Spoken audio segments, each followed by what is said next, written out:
Okay, it's 6:30. Let's call this meeting to order. If you would please join me in the Pledge of Allegiance.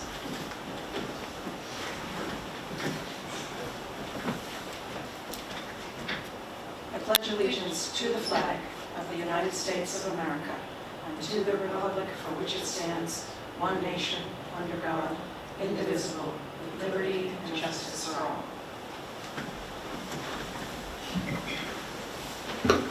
Okay, next item, the first item on the agenda is acceptance of the minutes. We have three minutes. Would anyone like to, are there any comments on any of the three? Because if not, we can accept them all together. My only comment was, and I know Jen's been trying really hard to keep things super factual, is the summary of the supervisor didn't say anything about the letter, his response to the letter, but it wasn't really, they can go into, didn't he respond to the letter? All he said was he was, what I recall is he said he was here he felt he owed us a response, but I don't think he Gave a specific. He was really more talking about the You community summarized preservation. everything that he said, it just wasn't that he came in response to the letter, that was only, but I don't need it to be changed, it's just, that was my only thing. Yeah, I didn't feel, it was more that because I went to his meeting, I felt like he felt the need to come to ours. Okay, That's really great. sort of the way I felt. Any other comments? Not hearing any, I'll take a motion to, what? Accept? Accept all that. To accept the 3 minutes? So moved. Oh, sorry. Well, no, we'll take Mel Corker first and Perry second. All in favor? Aye. Aye, great. This fee schedule looks beautiful, Jen. Yeah, you know, it's it came a long way from where it started out. Okay, the agenda. Anybody have anything they'd like to add to the agenda or change on the agenda? I do. I had a call from a constituent who again raised an issue about the lighting of the school, and she brought up an interesting point that I thought deserved a couple of minutes of conversation. So why don't we put that, should we put that after video conferencing? I'm good with that, whenever fits.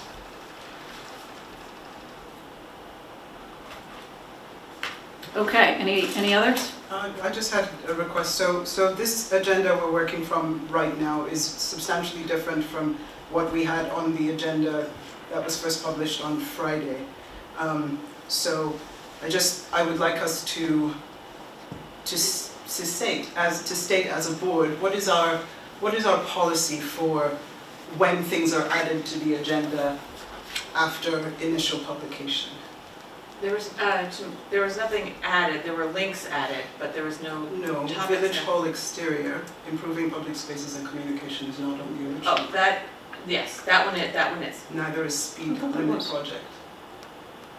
That really didn't need to go, that was more of, I don't want to adjudicate, I'm not trying to put you on the spot. Go for it. Yeah, I just would like clarification, that's all, because, we had an email exchange this morning and I want to understand how I can help you do the work of the clerk. I'm not trying to be difficult, I just, I had, yes, there's a lot now that's extra time, so I just would like to understand what our feeling is about that.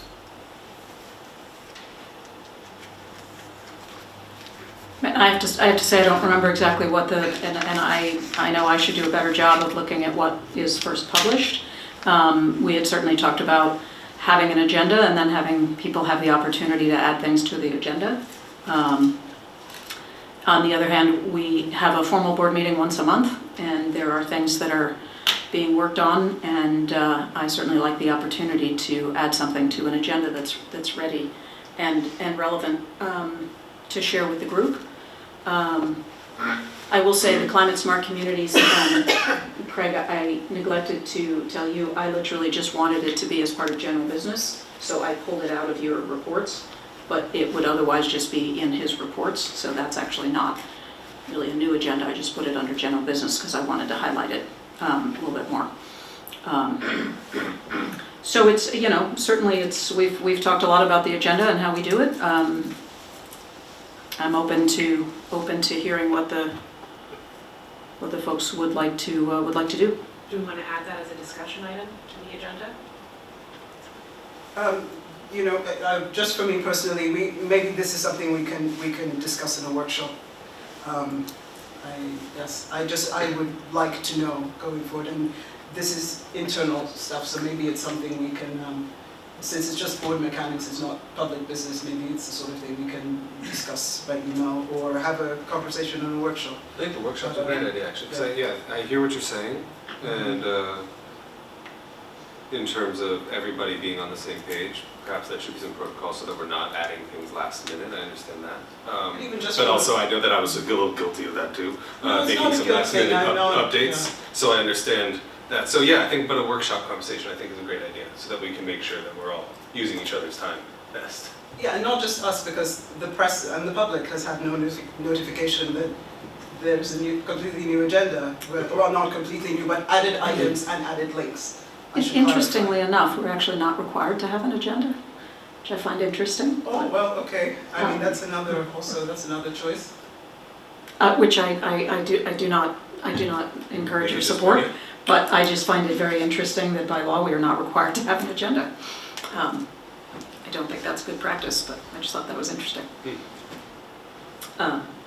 Okay, so noted, and we'll put that on the workshop agenda. Any other things to add, comments? Hearing none, I'll take a motion to accept the agenda with the addition of school lighting. So moved. Thank you, Greg. Second? Second? Thank you. All in favor? Aye. Aye. Great. We have no public hearing for this evening. We have an opportunity for public comment. Would you like to make a comment? I would, thank you. Bill Kimball with the Daily Freeman, and interesting chit chat there a second ago. And the part that caught my attention is in the state open meetings law advisory opinions on open meetings. Short take is everything is public business. Everything. Just because it is not business, the advisory opinions based on court cases say, if you want to have a policy of a board, yeah, that is kind of public business.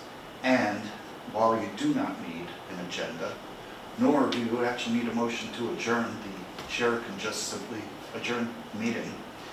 You do need all the materials, just didn't want to leave that out, which fortunately is done very nicely. And yeah, I would agree that it is, from a reporter standpoint, nice to have the most updated info, but I've also never felt there's been a shortage or being denied updated material when asked.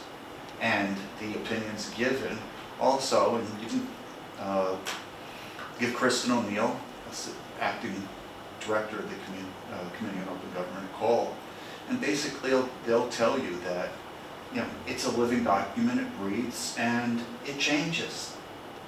That's the nature of government. So, thank you. Thank you, Bill. Well, could you remind me where you're from, actually, location? Daily Freeman. Oh, thanks for that. Oh, well, no, I think you're a public comment, right? So where? I identified myself with the Daily Freeman. It's not like I haven't been to one or two meetings. Oh, no, I'm not saying, usually we ask people to be where they live. I think that's superfluous to writing for the Daily Freeman. If you want, you can Google me. Okay, anyone else? We have one person online, but I don't see, not raising their hand, so we will move on to general business. Okay, the first item is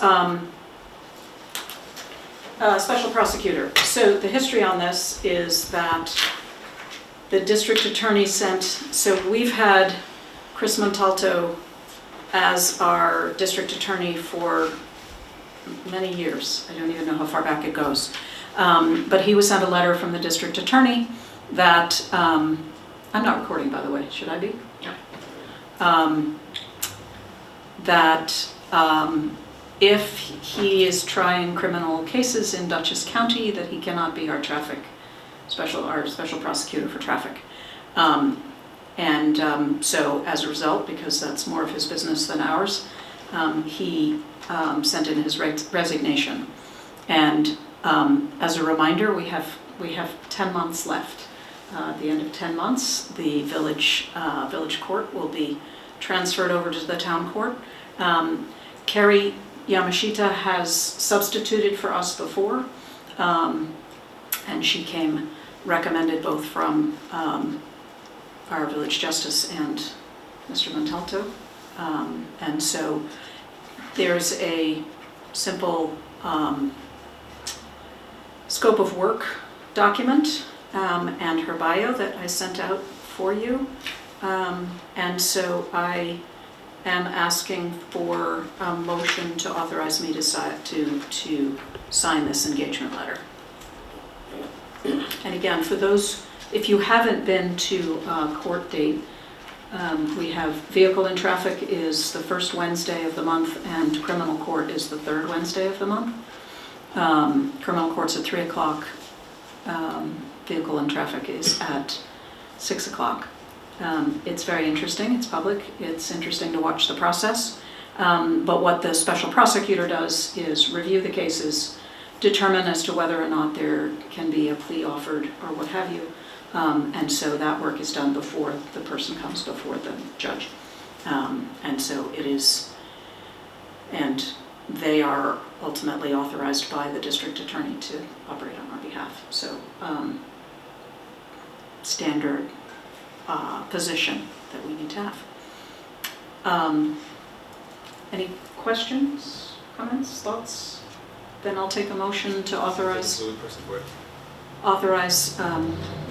me to sign the letter of engagement. So moved. Thank you, Perry. Second? Second. Thank you, Craig. All in favor? Aye. Aye. Great. Okay, next item is Panda Board appointment. We have Alex Geller, which we spoke about at our last board meeting. And in the meantime, I have spoken with Faith Barr, who currently and has worked for WKZE. She has lived in the village, but she has moved out to the town, though not that far. She said to me she's on village water. In the process of after speaking with Faith, I also looked at the bylaws for Panda and saw that there was the opportunity for an alternate director. And that alternate is able to go to all the meetings. Only one can vote, so the primary would be the one to vote. If the primary is not there, the alternate would vote. And so I thought, what a perfect opportunity to have an alternate. Faith has good connections with the school and obviously media connections and background. And I think it would be great to have her in the mix. And so I think having yes, Alex, as the library director, is connected with the village, but it's different to be with an organization but not live here. I think living here is also an important part. So to me, I see that. So I guess what I'm proposing, I think having us propose Alex, or appoint Alex as the primary, I'm fine with that, and I would like to propose Faith Barr as the alternate. So any thoughts, questions, comments? So we had a conversation about the idea of the local person that pays the taxes. Does it make sense to have Faith as the primary and Alex as the alternate? Did you Did you just say she no longer lives in the village? But she does, but on the other hand, she does pay taxes in Red Hook, so that does contribute to Panda. Think of it that way. I mean, I'm just, we had a discussion, I'm just raising the idea, I'm not demanding it. What I, It's a discussion, so I thought I was discussing. I wasn't. I wasn't correcting what I you, like sorry, about- something like that. what I like about this plan that was first put forth, having Alex as the primary director and Faith as the alternate, is that Panda expressed a need and desire for Alex's specific skill set that I think he brings, and that Faith doesn't necessarily, but has an amazing other skill set that would be perfect for this alternate role, that perhaps then gives an opportunity for learning this other world as well. I guess I might state that a little differently. I mean, I think, you know, the notion of, the Panda talks about education, arts, civic engagement, I think Faith covers all of those. On the other hand, Faith does not have any specific board experience. And I didn't either before, not on this board. Then, well, I'm not saying that's a negative. Yeah. It's just that piece is a reality. And Alex has had, you know, he's obviously the executive director that is run by of an organization that's run by a board. It's a little different when it's public library, but yeah, no, I think they both bring positive, important things to the. And I think it would just add, and actually when I spoke to Eric, he said that's how he started at Panda, was as an alternate, so. You never know, you can end up as president when you start out as an alternate. The American dream. Thoughts? I mean, in a lot of ways, I agree with the way Perry introduced his thoughts. I'm kind of on the same page. It carries weight to me that Panda proposed Alex. That would suggest that they considered him and took the time to consider him and comfortable with his appointment, and they're the ones who have to work with him. And Faith clearly brings quite a bit to the table, and it's just, you know, she's extra gravy, so to speak. So I don't think there's a way to lose here. But I'm comfortable nominating Alex for the permanent position, and then Faith as the Alternate? alternate. Thank you. I would like to clarify as well, I'm not in any way trying to demean Faith's credentials, but just to the earlier point of Panda's recommendation, as it were. So I'm going to ask for a motion for the village to appoint Alex Geller as primary director to Panda and Faith Barr as alternate director to Panda for a 2-year term. And I'm just thinking about, you don't have any, like, when does your year start? I mean, calendar year in terms of when we elect officers along the board, but I don't think that is a concern. So it's June, I'm just thinking it's June 8th, if it's a 2-year term, let's make it go till the June board meeting of 2028. That's 2 years from now. So would anyone like to make that motion? I would so moved. Seconded? Thank you, Perry. Any further discussion? All in favor? Aye. Aye. Aye. Great, thank you. So you didn't just get one, you got 2. Chris. No, it's like a farm team. And the truth is, the reason we haven't had alternates is we struggle to get one person in most cases. So no, I view this as a positive. Great, Good. That's good. Thanks. thank you. Appreciate it. What is farm TV? It's a baseball reference. Minor league. It's like we're Something farm great. club. I've Yeah, never heard it as I a agree. farm kid, Yeah. so I was a little confused. The Clearly not Hudson baseball. Valley Renegades are a farm team from the Yankees. Thank you. All right, so the next item on the agenda is the Village Hall exterior, and I am going to share my screen. In hopes that I do this correctly. Yes, there we go. Can you present it? Do you have the ability to present it on that? Oh, it is. Great, perfect.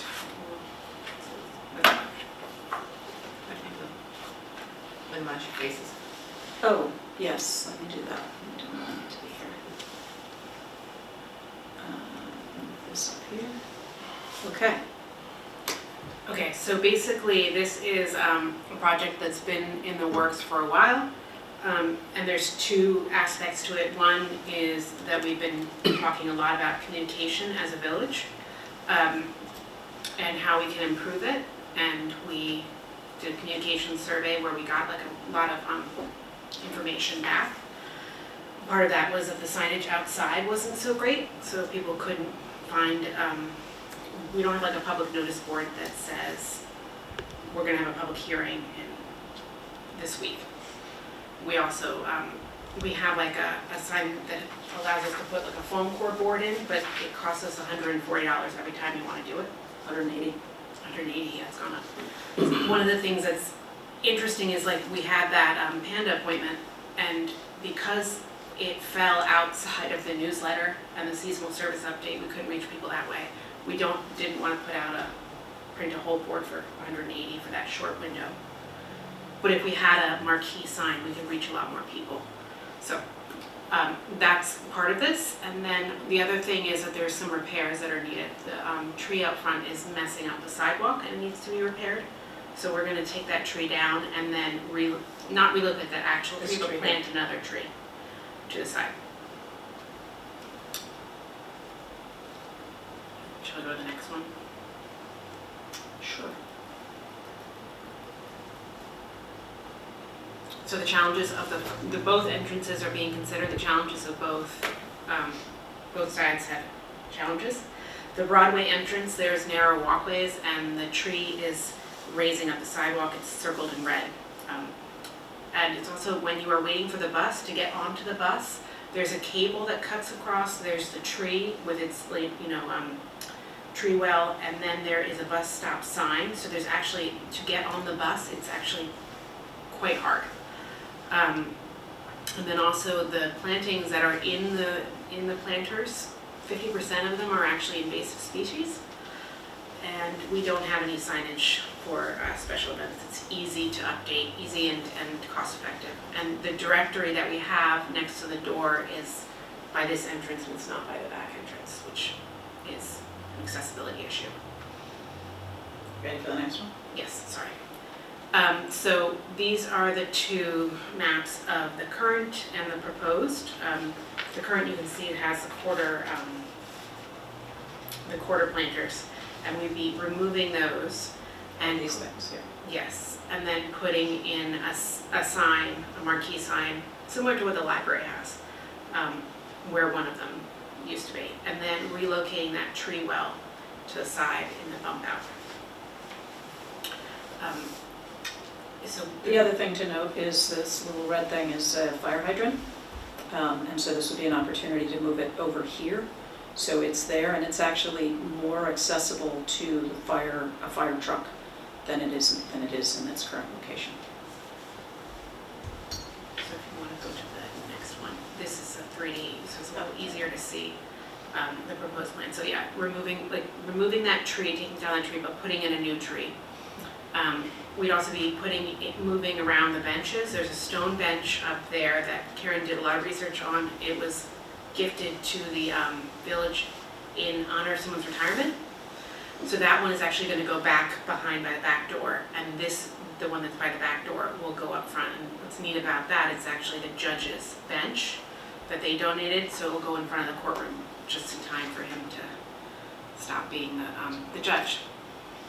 And then we'll have more access to the bus stop, and we'll move that planter just a little bit back so that it's actually a little more accessible, because it's very narrow, that pass through. Yeah, just from here, it comes right up to the sidewalk right now, and so the proposal is just to move it back a bit so there's more space in here. There's a huge light post, there's cables, so it's a little tricky if you're ever trying to get by and someone's sitting on, and lots of people sit on those planters for waiting for the bus. The other thing is that we have a language access grant which will allow us to purchase the signs. So it will, as long as we include interpretation in the sign. next one, unless anyone has questions. I just Yeah. wanted to note it gives us an opportunity to focus on the plantings that are there, Yes. and that's an exciting opportunity. So then the challenges of the Prince Street entrance, they just put the picnic table back, which is great. We tested that out last year. We got a lot of really great feedback from it. But the problem is having it on the lawn means it's hard to mow the lawn, and then it's not a great wear pattern. So basically that planter, it's very nice. It's in bloom now, but it blooms for about 3 weeks and then it's gone. The signage needs to be updated because we now have a police phone, which increases accessibility to reaching a police officer at any time. And we need to move the directory to that door so people know what floor they're going to. And we're also going to, one of the other things that we heard was like public notices are hard for people. So we want to move an exterior bulletin board to the back. If you want to go to the next one. To make it more useful. So this is it in plan view. You can see like that grass area is very underutilized. And then, so the idea is to do, make it into like a little garden sitting area where you can sit, you can even have a committee meeting there. And then there's also a bench where you can also sit, but we won't obscure the path to the back because they still use that shed behind the village hall. Yes, they do. And I think you have another, yes. Yes, so this is the other, my 3D modeling program does not have a bulletin board, so that is like anyway, you can get the idea. So basically, we will have a exterior bulletin board facing Prince Street. When people walk by or they park, they can, they'll be able to see any public notices. And then we will be doing a felt board directory where there's the plaque. We'll move the plaque over so that you can find all the electeds and also like what floor you're going to for the police, what floor you're going to for the village clerk. And then also we're hoping to have a pollinator garden in that area. Pollinators up front too, but then we can get an educational sign. So the work that the public spaces group has been doing can be highlighted and we can use as education opportunity. And we can move the trash can instead of being right in front of the door. It's actually there, but it's to the side. Next one. Oh, and then there's another tree too. So, sorry, a tree to, a second tree that will block some of the south sun so that you can sit in the shade when you're at the table. Okay, so the next thing. Also, next year is going to be the actual anniversary of when slavery was abolished. Yeah, the 200th anniversary. Because I don't know if anyone knows the history, but it was like it was a gradual emancipation, gradual abolition. So basically, not everyone was granted freedom at the same time. So July 4th, 2027 will be the 200th anniversary. And Prince, in the state of New York. Yes, in New York, specifically local. And Prince Street was actually named after a black resident, and Bill Jeffrey did a great Black history trail of Red Hook, and I'd like to maybe mark that and celebrate that next year, possibly. Just looking forward. That's great. As possibly the other side of the board, the community board, facing into. And because it's on Prince Street and the house that Prince Ellsworth, I keep wanting it to be Ellsworth Prince, but it's Prince Ellsworth, is his house, which is on the corner of Church Street and Prince. So it's very close. So it seemed like a logical way to add a little history and celebration, but that would be for next year. And then the big question is, how are we going to pay for it? So the accessible signage, we have a remaining balance, which I will go through really quickly, just how that project went along in the next agenda item. And then we have streets and sidewalk budget to do repairs like we have to do legally with the sidewalk. The 2 street trees, I'm going to be requesting them from Village Green for a fall planting day. And then plantings, I'm hoping that we can work with Village Green and the Public Spaces Committee and even Climate Smart Committee and the Red Hook Garden Club, if anyone has interest in sourcing native plantings and facilitating a planting day. And the benches we already have, and the table we already have. So those are the main elements. And then, because I like history, these are just pictures of how the village building has changed over the years. It used to be a bank. Yeah, this one's interesting with the trees in front, because the newer ones, there's no tree. Yeah. There's this poor little sad one that's over here that doesn't exist anymore. And the then- steps were different. I know we're in any plannings, but it was a bank. It's very severe looking. And in this one, if you look, the overhang is very small, and then in the next one is where you see the rounded overhang right there in its newer version. Anyway, so that is both just letting people know what's happening and then also an invitation to collaborate, because I think it would be great. And already Perry has helped me get a list of salt tolerant plants that are pollinators, which is great, so we're on our way. Yeah, it's a wonderful culmination of a lot of different projects and it will make for more of a welcoming open space in the front. It'll be a nice, village hall that you'll see as you pass. Despite the fact it says village hall everywhere, I think this will just add to the, Actually, it doesn't, it says village building. oh, that's true, actually, it says village, yes, it does say village as on my point, but. I think it's really fantastic. It was a really fantastic proposal, or just project. It looks fantastic. Did you design it? Yeah. Yeah, it looks really great. I think it's been really engaging. I love everything about it. Public Spaces wants to collaborate in any way, I think. Yeah, and We'll confirm that at the next meeting, but obviously we're trying to, I'm sure that we can also source a lot of native plants, Awesome. just through the committee, perfect. which may even just dictate some of the plantings on some level, just what we can get access That's to great. for free. But I love everything about it. I That's the love best it. budget amount. Yes, I did talk to Teresa, the town highway, Burke, thank you very much, sorry.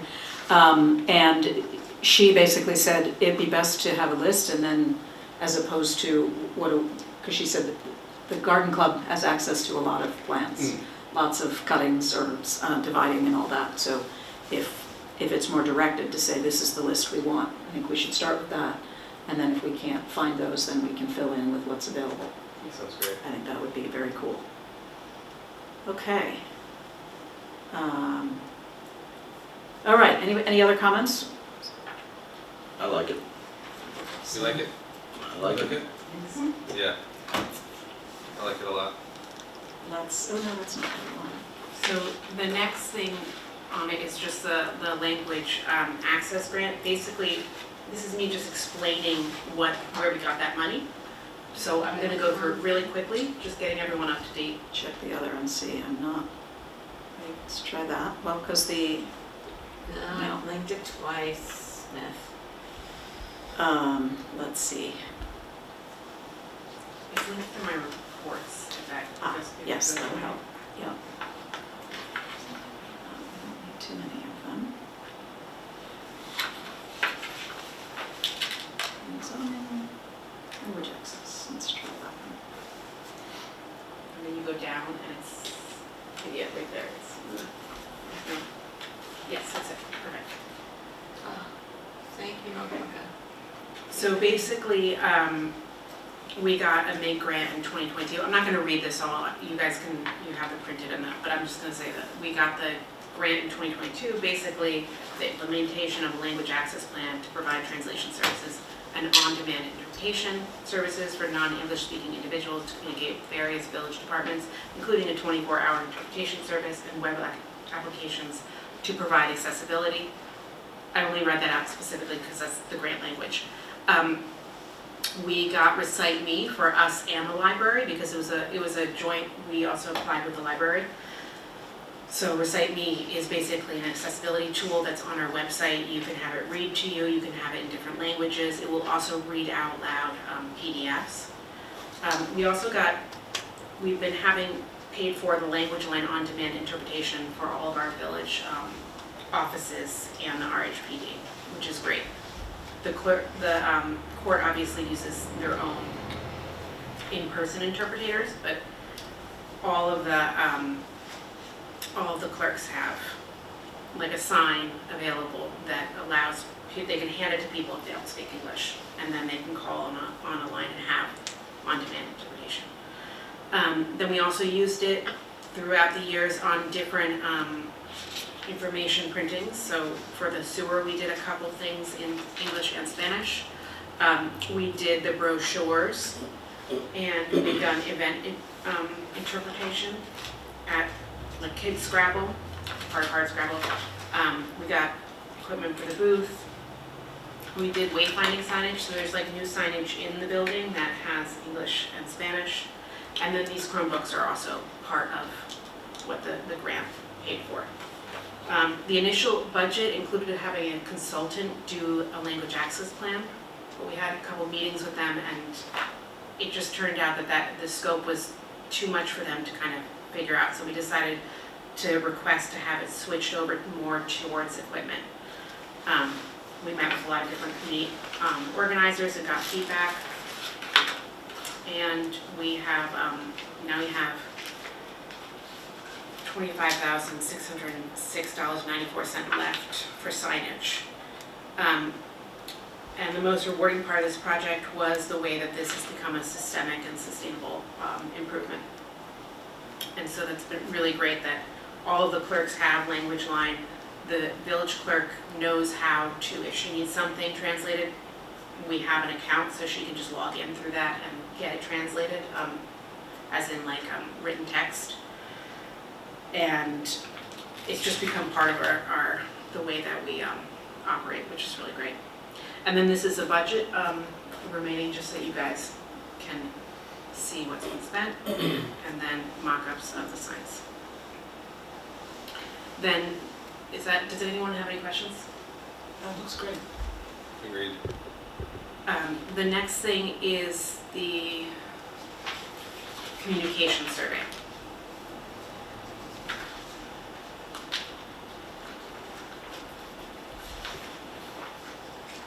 Just want to read it, Hold on. since we're moving on, Yeah. just right away, this is really fantastic. I think having this language access is really good work. It's awesome. Thank you. Looks really I would Right, add we'll move one, on. trying to find it. It also, Why, I know these links are right. It's, wait, I had it. Yeah, Hold you had on. it open. hold on. It'll just be a browser refresh. yeah, see, this is something wrong with No, that's not. Try a new window and put the link in.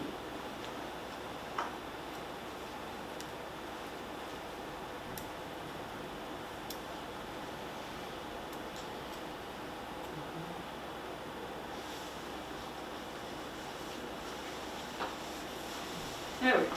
Okay, great.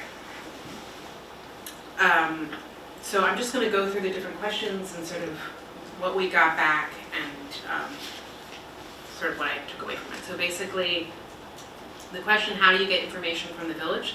The largest answers were the water bill inserts. The second was a website. The third was the mayor's newsletter. And the fourth was a large sign on the sidewalk. So it was kind of interesting, all these things where we've been making efforts are actually, are working, but we can improve. And these fit with the focused improvements we've made. But I think that if we did do the marquee sign, I think it would meet a lot of the needs and the confusion people have about when big events are happening or. It also goes back to the discussion we had about a public hearing, for example. We can then have, already made up, public hearing today, so that people can see that. Should probably make sure we have the website maybe at the bottom of the, I don't know, somewhere, because we're not necessarily going to have the time.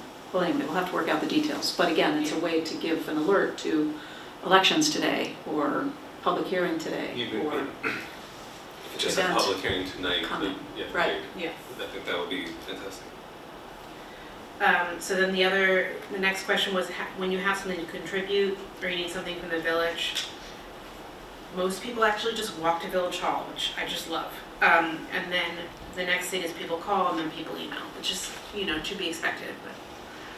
But I think the idea that people come in person mostly means that the outdoor signage actually really is integral to making sure that their experience goes well. If you're communicating, were you satisfied? 38 people said yes, 13 people said no. And it's not surprising that people might be not happy, because usually they would feel the need to give feedback if they weren't happy, but we can improve. There's always room for improvement. So I asked them, if possible, please explain. There were 6 compliments of staff, which I think people should take credit for that, but they didn't compliment the elected officials, they complimented the staff. 8 were negative, not about staff. 10 were positive, and 5 had specific suggestions or neutral feedback. And most of the negative responses were around unanswered emails. Which of the following should be a budget priority to improve? And this was the idea of any kind of improvement will cost money. It will, takes resources. What do people want to put that money towards? And the biggest feedback was topic-specific email newsletters, which is an interesting feedback, because that means that people really like to hear about a specific topic, which is interesting. The second highest was for neighbors' nights, when the public can interact with officials in a less formal setting. 22 was an outdoor sign, and 20 was for an outdoor bulletin board, which is part of how the design came up with. If you selected shortening response time as a budget priority, please specify the method of communication. 16 of the 70 survey respondents answered the question, and most of them said email, which makes sense, because if you're calling on the phone, you most likely are reaching someone or calling back. How do you find out about local news and events? 90% of respondents find their local news and events a catch, followed by 40 word of mouth, 25 Facebook groups, and 18 people get their information from our paper of record. That means, Which is the Daily Freeman. yes. I think that maybe, Interesting. yeah, it's interesting, and it also makes us think about what happens when there is an inaccuracy. How do we deal with that? Like, does it make sense for us to have a communications officer the same way the school does? They have a bigger budget, but if this is the way that people are getting their news, they're not coming to the website, they're not, coming to, we have to make sure what they're getting is accurate. And then what was your relationship to the Village of Red Hook? Most of the respondents were homeowners, 3 were renters, and then all the other categories only had 1 each. So basically, we can improve the signs. There is a possibility of discussing the Facebook, social media, but that wasn't the main thing that people talked about. I agree. In addition to adding to the sign, I think we should also lean into the things that are working really well, that people like the water bill inserts. Can we do more things like that? I know obviously cost is related to everything, but just people like that, so can we expand that sort of program in any way? And then also these topic-specific email newsletters, that's interesting, because I think people just like to know what's going on, is what that tells me. But then again, I know the monthly newsletter is its own amount of work. So yeah, but I think we should also, in addition to the sign, lean into what's going well and expand it as much as we can. Yeah, one of the things, to that point, Perry, I agree with you. One of the things that I talked about a little bit, and this past year we did info sessions. And it was actually an idea that we got from Tivoli, because Tivoli has, I forget what they call them. Do you remember what they call them? Oh gosh, is it like community conversations or something? It's not that cheesy, but it's something like, yeah. But the idea is that if there's like a bubbling conversation of disagreement going on in the community, they'll have like a topic session and they all sit and talk about it, Yeah, great. So we were like, we need to do that, which is why we tried to do that with the sewer, but also with the land use study and the zoning law. And we did it was really great because those were more conversational. People were able to talk about things. They came with, concerns, and then towards the end, they did feel listened to. They did feel like they had made a connection.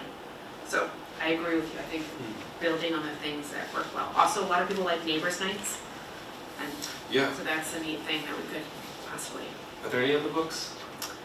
There are not, though we have some funds left in our compost grant, and one of the things that I've been thinking about I can't remember if it was you, I mentioned this too, was to possibly do an education event, maybe invite our composter from Laughing Fox Farm to come and talk about the process. Cool. And maybe we could do that at Abraham's Park, Hmm. because it's more expensive to do it at the park because you have to get porta potties. And so potentially it could be around education, around compost, which could be connected to growing things and pollinators and native plants, and sort of maybe combine that all together and maybe do that in sometime, what are we, June already? Maybe September timeframe. Do Except that that we have Parks as travel, the, but. as the theme for the neighbors' night. Yeah, so the idea is it would cover, the topic would be food waste and compost. I read this book called The Art of the Gathering, and basically they said that the way to get people to want to come to things is to be really specific about what they're coming to. Mm-hmm. And the idea that like, so we've been talking about this, can we have more themed neighbors nights where it's sort of like when people come, they know what to expect, and then that kind of loosens up that feeling of a barrier, you know? Any way that I think we can inspire more people to use the compost program, I think is great. Yeah. That was sort of the idea. We could also add in a little thing about recycling and what's not recyclable and what is. Mm-hmm. Mm-hmm. Don't contaminate our recycling. But yeah, so that would be one way to create it effectively, a neighbor's night, using it with the topic primarily being compost food waste. But again, part of it is you bring people together, we bring them to the park. It would have to be not pouring rain, but. Fantastic. You know, I'd like to follow up with you. That sounds like a fun event to try to conceptualize. And doing a neighbor's night in the parking lot is not, it's not that hard. It's not, what we did do though was we mailed postcards to people, and Mhm.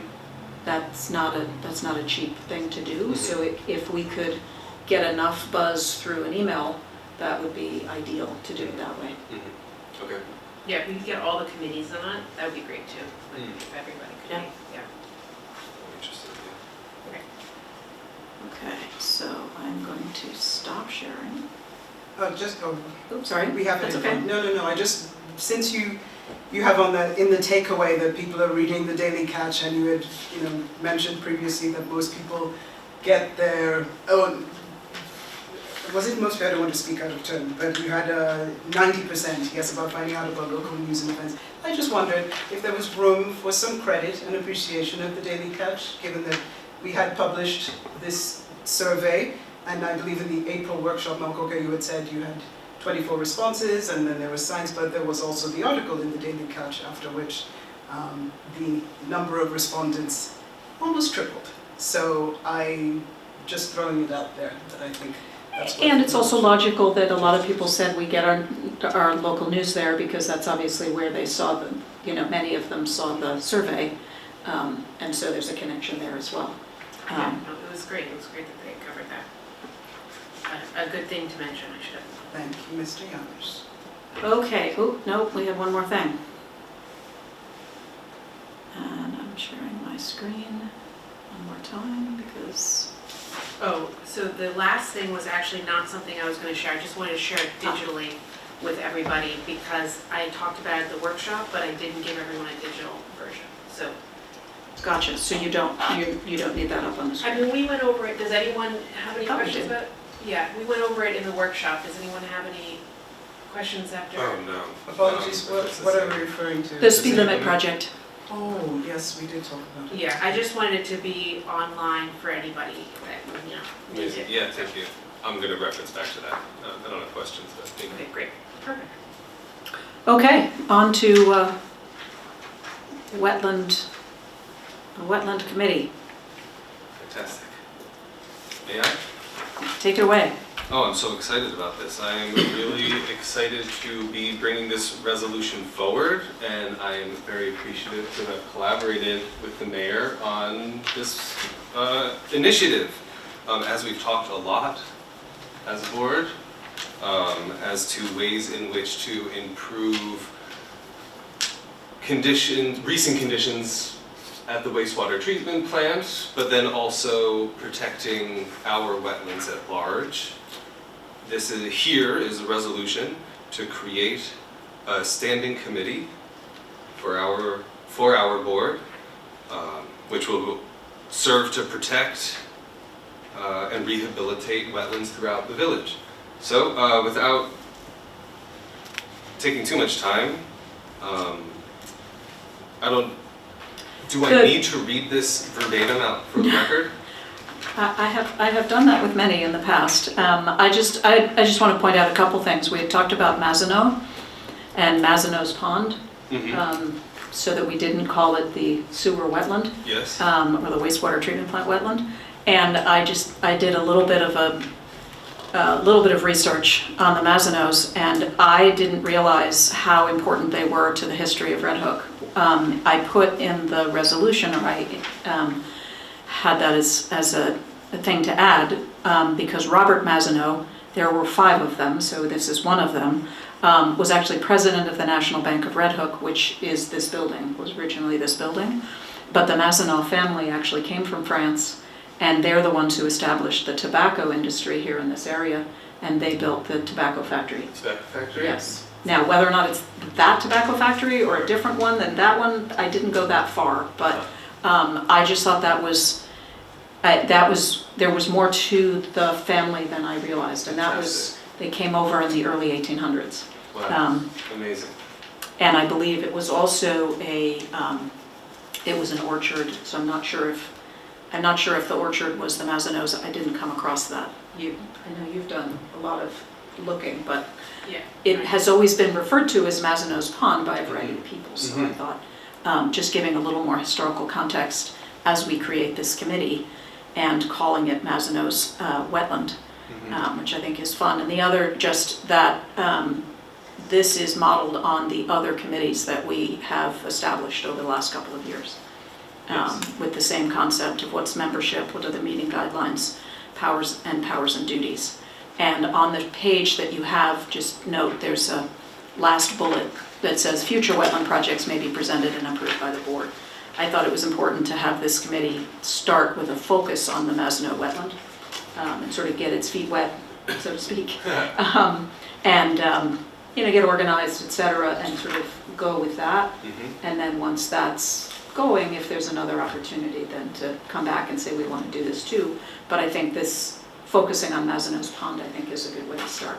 You have a longer resolution than I think I do. Is that- Was it in your packet? There's a second version, so it was one of the ones that. Oh, yes, you know what, I was going to start Okay, by, that's probably why Yeah, this was one of the Oh, I later see. additions to Okay, get yeah, in that- accordance with how we did our other standing Craig, do you have committees. the, I got the right one? Yeah, I was looking at the old one. Sorry. Yeah, no, it's been through a couple of iterations. I'm really excited that we are moving forward with, or that we are discussing the possibility of moving forward with what I believe to be a very important issue, both just for this particular parcel, for its recent history, but then also just as environmental protections at large for our very important ecosystem here. And I will say, I am also excited that you've brought this forward, because a year ago, when we were beginning to pull ourselves out of all things that were not going well at the wastewater treatment plant, I kept thinking to myself, somehow there's got to be a way to turn this into a positive. There has to be, and I think the focus on the wetland is the positive, and the opportunity to say, gee, we've got this wetland. It's had a rough history. It goes, there's actually test results from the 70s, because they call it a pie factory, and it always makes me want to think of apples and cherry pie, but it was a meat pies. And they did some pretty significant damage to the whole area, which is what led to the brownfield, which is what led to the cleanup. And so I just think it's a wonderful opportunity to shine a spotlight on that wetland and turn it into a positive thing. So, and Fruit packing before that though, too? was it fruit packing? I thought that it was like a date I'd heard that at some point. yeah. That's what I really wanted it to be, and then No, I mean, it. I think it was the meat packing part that Did it? created the, but the reason why there's testing from back then is there was a concern about the quality of the water going through there, because they were dumping everything into it. So and that's in learning that it, yes, the wastewater treatment plant was discharging untreated or semi-treated, partially treated wastewater, that naturally does filter through, and so there are other things that have been affecting it. So I see this as ultimately a positive outcome, silver lining kind of thing See what you mean? from that activity. So I'm very excited that you brought this forward. And I look forward to, so what I'd like to do is to discuss this resolution, had come to resolution on the resolution, and then if we're all in agreement to form this committee, then there's some next steps that come after that. With that, Just getting it onto the books. well, for example, if the board is in agreement with forming the committee, I would appoint you as the liaison, and then after that, you would need to Start assembling the list of members. get the list of people that and again, Fantastic, I see what you that- mean, yes, great. sort of doing the getting our ducks in a row. Mhm. And then the only thing I just want to point out is the way we've got the committee made up is a majority of village residents, but we don't have any other criteria. Must be made up of the majority of village residents. And I think the opportunity, as you've talked about, Perry, is to have local people who bring expertise. Yes. And there'll be some village residents and there'll be some town residents. But unless you felt it was important, I think leaving it just that it's a majority village residents feels like we don't want to be too tight. I agree. Yeah, I think we have some experts in our community that we should tap into who are eager about the project that that sounds good. Great. And again, these are things that we can adjust them because it's a minimum of 3 and a maximum of 10 members. If that needs to be adjusted, we can do that by resolution down the road. Sounds like a plan by me. I had a question just about membership, and to clarify, so this, what we're proposing, and it is very exciting, and right from even before you first brought it, I've been very, very pleased. You're out of the gate, and it's a wonderful idea, and I very much support it. Now, I just had a question about appointments, and as we saw with Panda, I think with board decisions, it is more healthy for the village if everyone on the board has the power to propose people to a board. We don't all know the same people. So just from my standpoint, I don't see a particular reason for to delegate appointment to one member when you know different people. It's just there's 5 of us, and that gives us access to more people who would be appropriate for this, who might be appropriate pending everyone else's agreement. Do you see does that make sense? I see what you mean. On the other hand, this is the way that we have set up all of our other committees, and I don't think, I can certainly ask, but I don't think anyone has found that anyone has not been able to bring forward a suggestion. I think it provides us a framework for how the process works. So it's not that no one is able to bring forth suggested members or et cetera, but it provides us with a framework for the process. So if everyone can bring, then why do we have appointed by the mayor as a... Because it follows other processes, and it's a simple way to, and it is consistent with the other committees that we have formed. I think it makes sense in the idea of like, how do you go about the process? You talk to the mayor has talked to the liaison, knows the dynamics of the group. I wouldn't want it to ever be that we are proposing warning committee members. Warring? Well, I mean, if you can't trust that you could talk to the mayor about a committee suggestion, right? Oh, so we're introducing trust? Why would it be a trust thing? Well, I guess the notion is that there's no barrier to anyone suggesting someone for a committee. And this just provides a process through which it goes, i.e. it gets appointed by the mayor, which is the way the other committees are, and the other boards that we have. That's all. It's very standard practice for municipalities all over the state. I have a question then.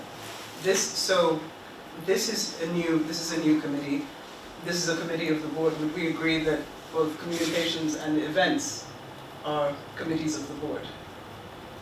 Because those don't have these I don't think communications is a committee. Yeah, I don't, we don't have a formal communications committee. We did form an events committee. We had a formal, We did used to have a communications committee because Lauren Hasman used to be on the committee.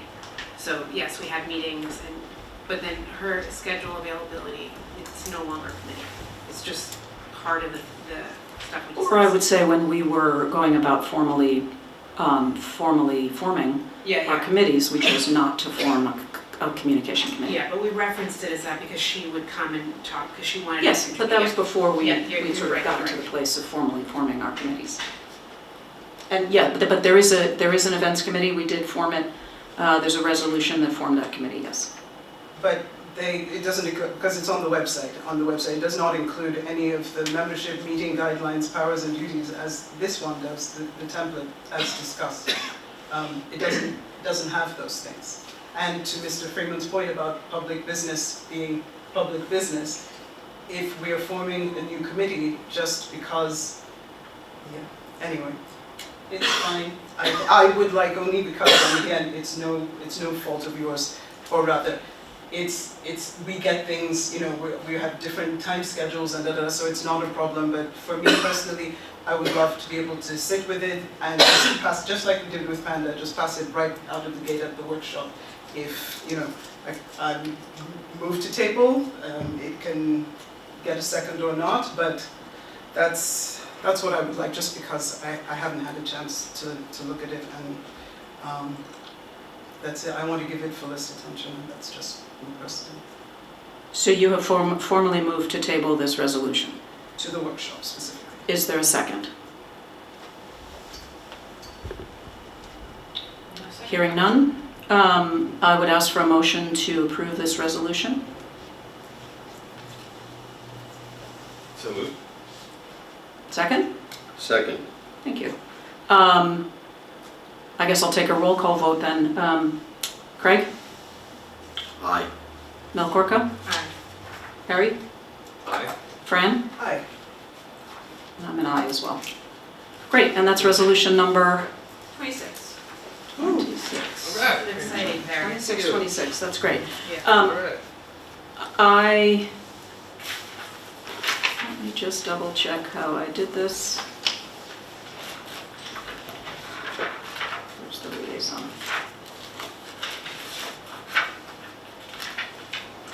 So I'm formally appointing Perry Allen as the liaison to the board from this committee. Okay. Accept. Well, no, that's why I was just looking, because that doesn't require an approval. I see. Okay, well, by the workshop, I will have a list of people. If anybody knows of anybody, please let me know, and we'll keep the conversation going. Great. Thank you. All right, the next item in the agenda was an opportunity for Craig to talk about the Climate Smart community. Yeah, so I have a report in my section that I could read, which will remind me of that conversation, but this feels, will I jinx it, feels like an easy win for the village. So on Friday, May 29th, I met via Zoom with Michelle Gluck of the Ulster County Department of the Environment and Scott Kleinberg of the Cornell Cooperative Extension to discuss Red Hook Village's plans to participate once again in the CCE's Climate Resilience Partnership. Following last year's completion of the climate planning tool, thanks to Michelle Gluck, the main project for 2026 is to complete the climate vulnerability assessment for the village, which will aid in an overall goal to gain certification in the Climate Action Program. And Craig, I apologize, just also to say that Michelle Gluck is also a village resident. Okay, good to know. Thanks to Michelle, Red Hook has already completed the Climate Smart Resilience and Planning tool, and the assessment will move us further towards the goal certification. The overarching goal of the project is to ensure that the village is prepared for changes related to climate, heat waves, severe cold, flooding, storms, other climate-related events. Materials in development include evacuation plans, access to preparedness, clear roles of authority in emergencies and other contingencies for climate-related events, So those are not limitations, those are just starters. There are plenty of things related to climate. This year's project, as mentioned, is the vulnerability assessment, which will identify risks and mitigation for the village. The assessment will look at waste management, infrastructure, energy use, water use, green initiatives, and community action. Together with the planning tool, the assessment will aid in the development of an area-specific climate adaptation plan. Michelle Gluck has been the village's point person for the planning tool. She will resume her lead role in tasks related to the assessment, which will directly ask local residents via a survey about climate and related issues. My role will be to function as the board liaison, and I'll be basically at Michelle's disposal, Michelle's disposal, as and when needed. And Scott Kleinberg will continue to work with us from the CCE side. Now, the lovely portion of this is that the project is already funded externally. There is no cost to the village. Subsequent to the May 29th meeting between myself, Michelle, and Scott, our mayor confirmed that Red Hook would be an enthusiastic partner with the CCE in this endeavor. I'm a big fan of this kind of work. From my own history, dealing with this combination of nascent technology, what we're dealing with in terms of climate. I had been, earlier in my residency in Red Hook, I was happy to see that there was, I think it was 2012, where the town had a climate action plan. This is just a great thing to have. Cornell is a wonderful institution. I'm a big fan. I think this is a good organization. They're really doing some good work, and they have one spot left, which is why I sent an email during the meeting to Mayor Smythe to ensure that I had, your approval to say we'll take that spot. So that's where we're at with that. So Michelle is going to, she does lots of kind of work like this. She is going to work with the assessment. I will help disseminate it. We will get as much feedback as we can from village residents, and they will then use that feedback, combine it with the planning tool, and in 2027 we should see, at least some real results in terms of some proposed policy and ways we can prepare for, terrible freezes and heat waves. And we know that our infrastructure has suffered greatly from climate-related issues, and so this will be another notch in our belt in terms of working towards mitigating what we all experience during the extremes that Red Hook can go through. So, One of the reasons why I wanted to pull it forward was to highlight, first of all, I'm thrilled that you're excited about it, because that it needs that focus and excitement, but also to give you a chance, even just everything that you've read. There are a lot of committees that are working on things that are also related. And even the Sauk Hill Watershed Community is working on things, and the Fisk Pond, and pollinator gardens, and planting trees. All of that is, it's all sort of under that. So I think there's a lot of overlap and connection. And so I wanted to make sure that people really were aware that we're looking to continue to pursue a climate action plan, because I think it's we're behind the 8 ball. Now COVID obviously didn't help because we had just gotten started, I think, in 2019. So there were a couple of people who were on the committee for a little while. So I'll make sure you know who they are. And Michelle is a little bit newer to the team. Former trustee Kim Bradley Ricard actually had gotten a nice robust team. They were really making some headway. So when she left, it took a little while to get things rolling again. So, but that was really more my point, is just to say we got the thumbs up from Cornell Cooperative Extension, and that's a great resource to help us actually move forward. Well, we're intimately tied to an agricultural area, and we are living in we have a mimosa tree in our yard, which is 5 buildings down from this building. Mimosa trees are not supposed to be able to grow north of, Maryland. And yet this is 10 years old and it's enormous and it's a tropical. And it shouldn't be able to grow here. But our zone is actually different. When they have climate zones, and that really determines, an economic focus on crops, if you think about the larger scale of the economy of farming. And, that's a big deal, that the climate zone of what we're supposed to be able to grow in, technically upstate or the Hudson Valley of New York, that's important. And so we might be, a few hundred feet above quote unquote sea level if we think about the Hudson as sea level. So we're not worried, we're not in that zone of like people in Fort Lauderdale where I have relatives who kind of pay a blind eye to rising sea levels, although their homes might need water pumps soon. But there's a lot going on here that is related to changing climate, and it is a real concern, and Cornell's a massive institution with a tremendous reach and tremendous resources. And so that they're able to wrap us in and help our small municipality, even within the broader town, which may have its own plans. To me, this is incredibly significant because in the foreseeable future, we're going to have, our farmers are going to have issues, we're going to have issues, and it's not just the sewer, it's not just flooding, it's a lot of different things.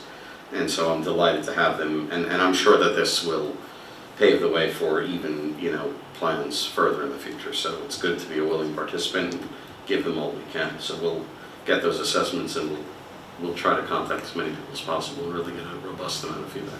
Great. Can I add one last thing? Please. Is that the other thing that's very exciting about this is that the points that you get through doing these steps makes us more eligible for funding to do all the other things Yes. that so we can take action items. So Yep. thank you for moving this forward. It's great. Yeah, this is really exciting. That's fantastic. Great stuff. Mhm. Okay, next item is video conferencing. Fran, you want to take that? Sure, yes, I have had this will not be new to anyone. As with Perry, I have just, let me come to myself here. Yes, it's just as is. I took great pains to include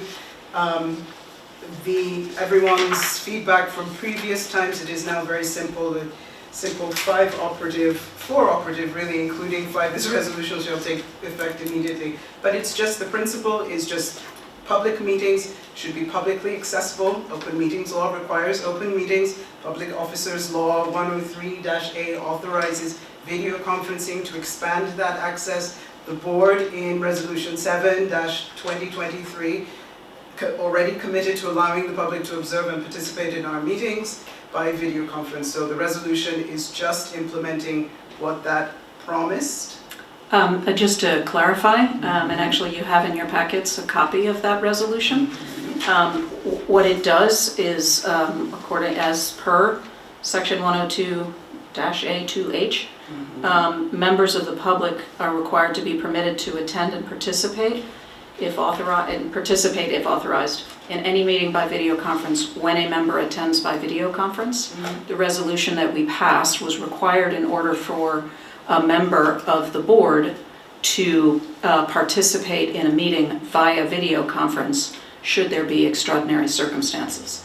And so I just want to make it clear that the intent of that resolution was to allow for members of the board to participate by video conference, and when you do that, you are required to provide that access to the public. This was not a resolution to say that we, the board, feel that the public should have video conferencing access at all meetings. It didn't intend to say that. No, that's not what it intended to say. It's what Public Officers Law 103-A says. All my resolution is citing from that resolution is that members of the public should be able to observe and participate in board meetings by video conference. That includes what it specifically says in the case of a member attending via video conference. This resolution as passed does not preclude.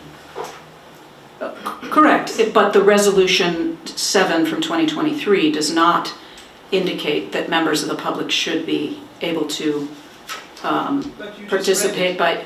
Yeah, Yes, it's because very it's specific. only when a member is attending by video conference, and that member is only attending by video conference in an extraordinary circumstance. Requires that members of the public be permitted to attend and participate if authorized in any meeting by video conference when a member attends by video conference. This is just stating, this is a subset of, Right, so this evening, there's no member that's attending by video conference. but this So we are applies not to- required to have, I just want to clarify that in 2023, we were not as a board saying that we want to make it. We did for years.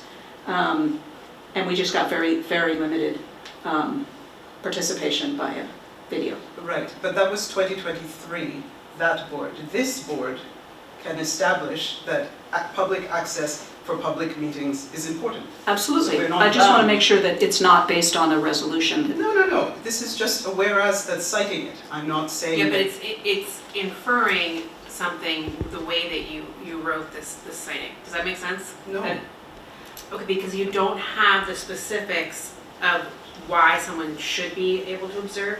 You're inferring that we say that everyone should be able to observe and participate in the board meetings. Without that, like, I don't know, legal, is it clause? Without that extra. Yeah. When a member attends by video You're conference. stripping it There out of was. this meeting. So you're. There were qualifications to it that were put in place for the resolution. Is there a language change that anyone would like to make to the draft? Is that whereas necessary for this? We could strike it if you feel not. Well, I would say, I think that this would, I feel like the resolution would accomplish its goal whether or not that's in it. Excellent. Is that a move to strike? I will do so. I don't know that we need a motion, but, This second I'm whereas. happy to strike it, yes. The second whereas, where I cite the resolution as passed. It's probably easier, I agree with Greg, so it's up to you. well, and I apologize, I believe I interrupted you at the end of that whereas, so I just wanted to clarify what Resolution 7, 2023 said. Yeah, so I think I jumped in at the end of that one.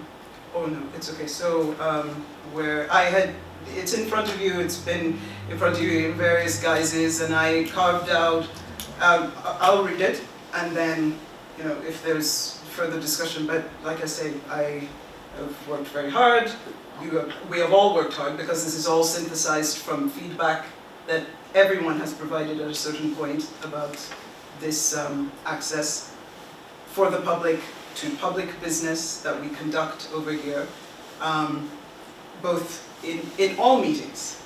I'm very glad Mr. Campbell said, public business, the public should be able to observe.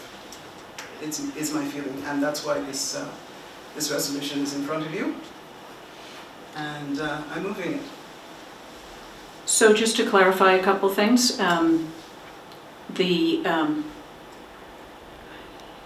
in point number 1, you say every board meeting. In So the operative, you mean in the therefore be it resolved? yes, Okay. so that would be defined as the second Tuesday, the second Monday of the month board meeting, correct? Every board meeting, so.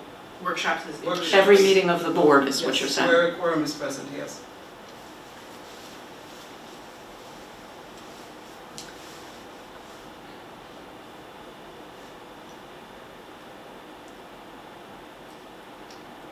We have discussed, and obviously one of the reasons why this came up is because we were Zoom bombed. I can't go back in time, but I can tell you that every prior Zoom that I had had, in order to share screen, you had to be a host or allowed by the host. So those who Zoom bombed actually took over or had some sort of way of taking over our screen. So there's a level of sophistication that is higher than just setting some settings on the Zoom.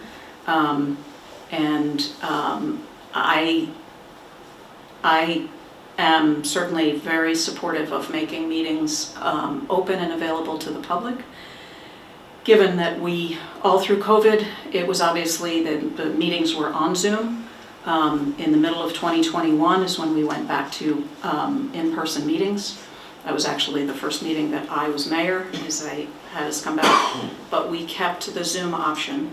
We've kept that Zoom option available until we had on the meeting agenda on the website since then, until we had our Zoom bomb situation. I have not gone back to actually count, but I can tell you that the vast majority of our meetings, nobody comes. And that was when the Zoom was fully available. I don't happen to think we're asking a lot of someone to reach out, either by phone or email, to say, hey, can you send me the link? I don't happen to think that's asking a lot. If we don't have that, even if we have, set up a new link, for those who were here earlier, they saw the activity that takes place in order to make this happen. It still would require someone to monitor. Jen cannot monitor because she's got a lot of roles. It's probably not best for me to monitor because I'm not always paying attention. So I don't think we've resolved the how are we going to monitor the Zoom in a situation. And again, we went for years without a problem. And we were lucky. There are other meetings that were attacked earlier. So I guess I appreciate the idea and the goal of making sure our meetings are widely available to anyone who might be interested. I also there's a practical side to it that I am a little concerned that this resolution may create requirements that add work to a meeting that may not be actually adding any significant value to the community. Which is why in the April workshop I brought a comprehensive Zoom security guide that would implement all of the changes. The Zoom, it's actually not very sophisticated what happened in the March report. We just didn't have. That's not true. Those settings were set. Okay, regardless, maybe.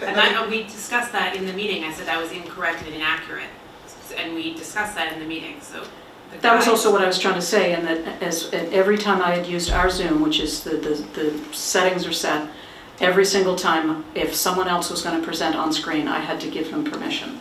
So the people who Zoom bombed have had the technology of taking over the screen. So I just think they have a level of sophistication that's perhaps above the simple settings that Zoom has. And obviously, part of it is to be monitoring the Zoom. And I'm not looking at my screen the entire time. I'm looking at the board, I'm looking around. So guide I provided, that's all outlined in there. And so is this meeting, is this being teleconferenced? It is. we're on Zoom. Right, we're on Zoom. if you On have Zoom. obtained the link. And so the resolution would say that this should happen every time we have any sort of meeting. But what Fran clarified is when there's a quorum of the board present. Okay, so it occurs to me a couple of things. First is that when I did work in communications at Bard, one of the organizations, which I won't name, that I worked for was very much a target, because not only was it a political thought organization, but it was also the person with whom it was associated in spirit was Jewish, and the director was Jewish, and so when we were Zoom bombed on my watch, it was very specifically anti-Semitic, among other things. And now I will say that the security measures we implemented, which are consistent with what Fran provided in her document, did work, even though there were further attempts. So I suspect, and I wasn't part of the meeting here, I was not on the board at the time, I suspect that there was some kind of gap in the security we had set up for the meeting. I wouldn't be surprised. Just based on my experience there, because I did see how we were able to defend. I do think that the idea of any time there's a quorum, so technically our tour of the wastewater treatment plant would have been a quorum, right? Because there were more than two of us there. So I think there's a, As seems like defined there's a that way, little it wasn't problematic. formally a meeting because we were not discussing, it Okay. was literally just people on a So I- site visit. I think we would have to kind of articulate the criteria. I mean, to me, I don't know that the workshops make sense because I think that almost having the computers in front of you almost interferes with the more collegial setting of sitting around a table and working. I think for this meeting, I would be very comfortable ensuring through a resolution that we always have a teleconference for the board meetings, because I like the idea of a policy on, in writing that says, every single board meeting, not meeting of the board, but board meeting, every second of the month, every second Tuesday? of the- Monday. Monday? It's Monday. Yeah, okay, I'm really not reliable with very simple facts.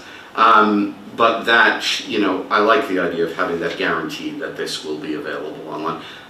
Zoom bombing is obviously a concern. I don't like the idea of not doing something because we're afraid of that. I would also say that given Friend's security document does align with what we did at BARD, because BARD had a lot of online things during COVID, but also there's a repeat weekly session that goes on that is very highly publicized. I would maybe suggest that the agenda, I'm assuming, is publicly available by navigating to it on the website. Would that be accurate?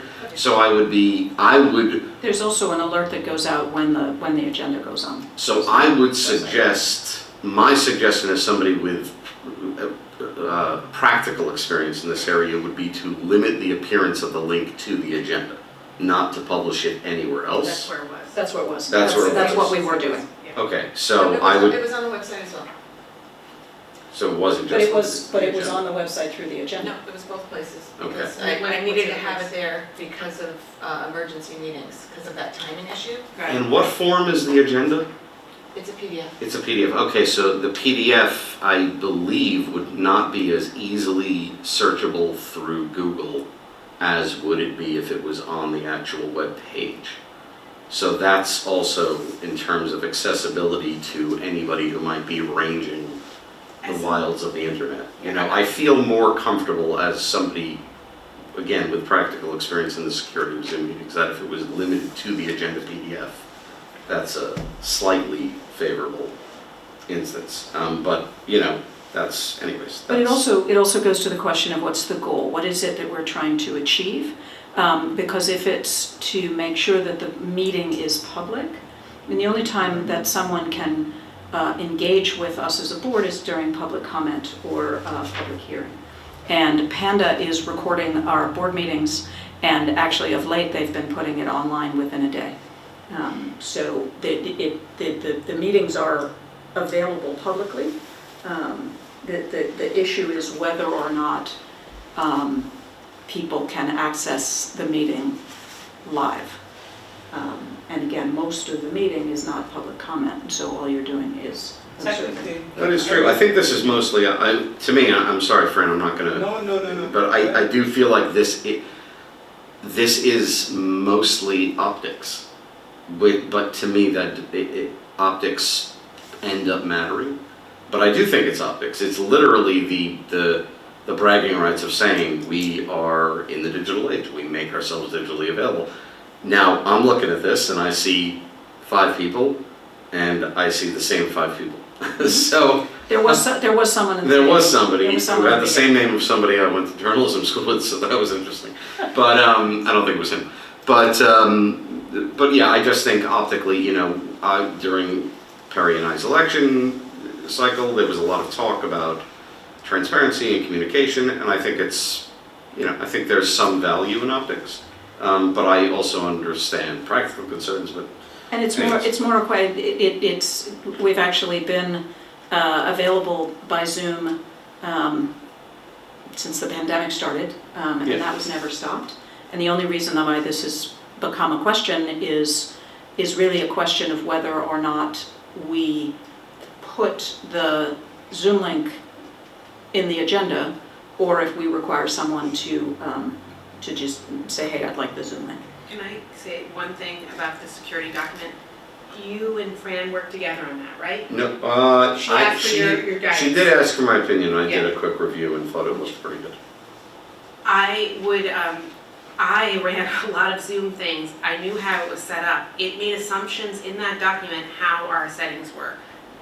I do not agree that it would, I don't think there were substantial changes from what it was before.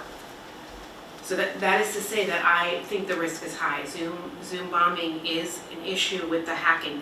There is the ability to hack these meetings.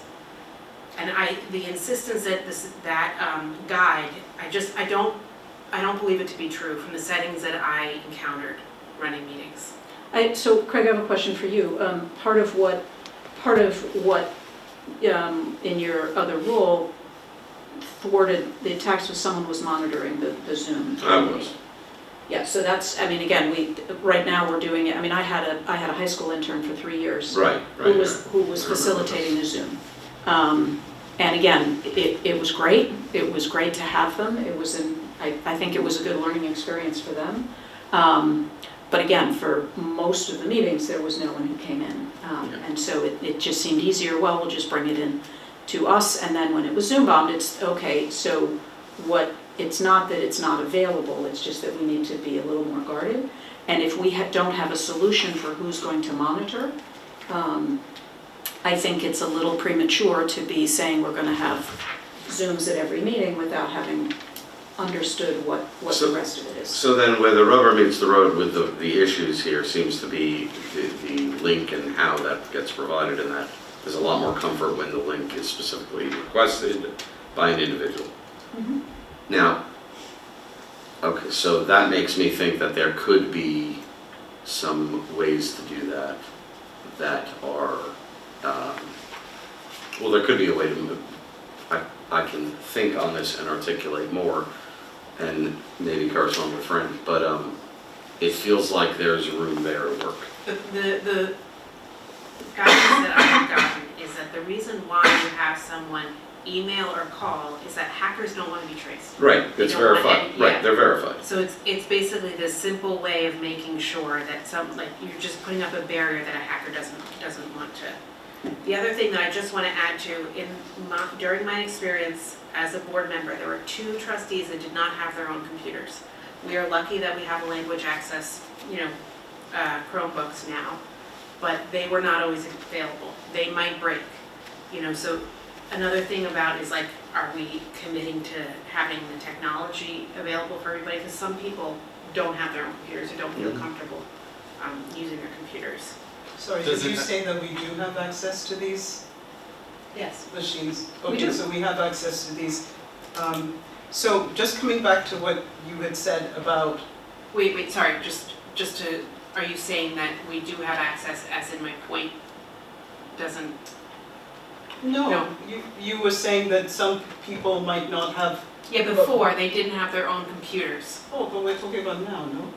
Yes, and I'm saying that these were paid for by a grant, Mhm. and there might be trustees in the future that don't have computers. But then they can pass their own resolution, or they can amend this one, or this is us now.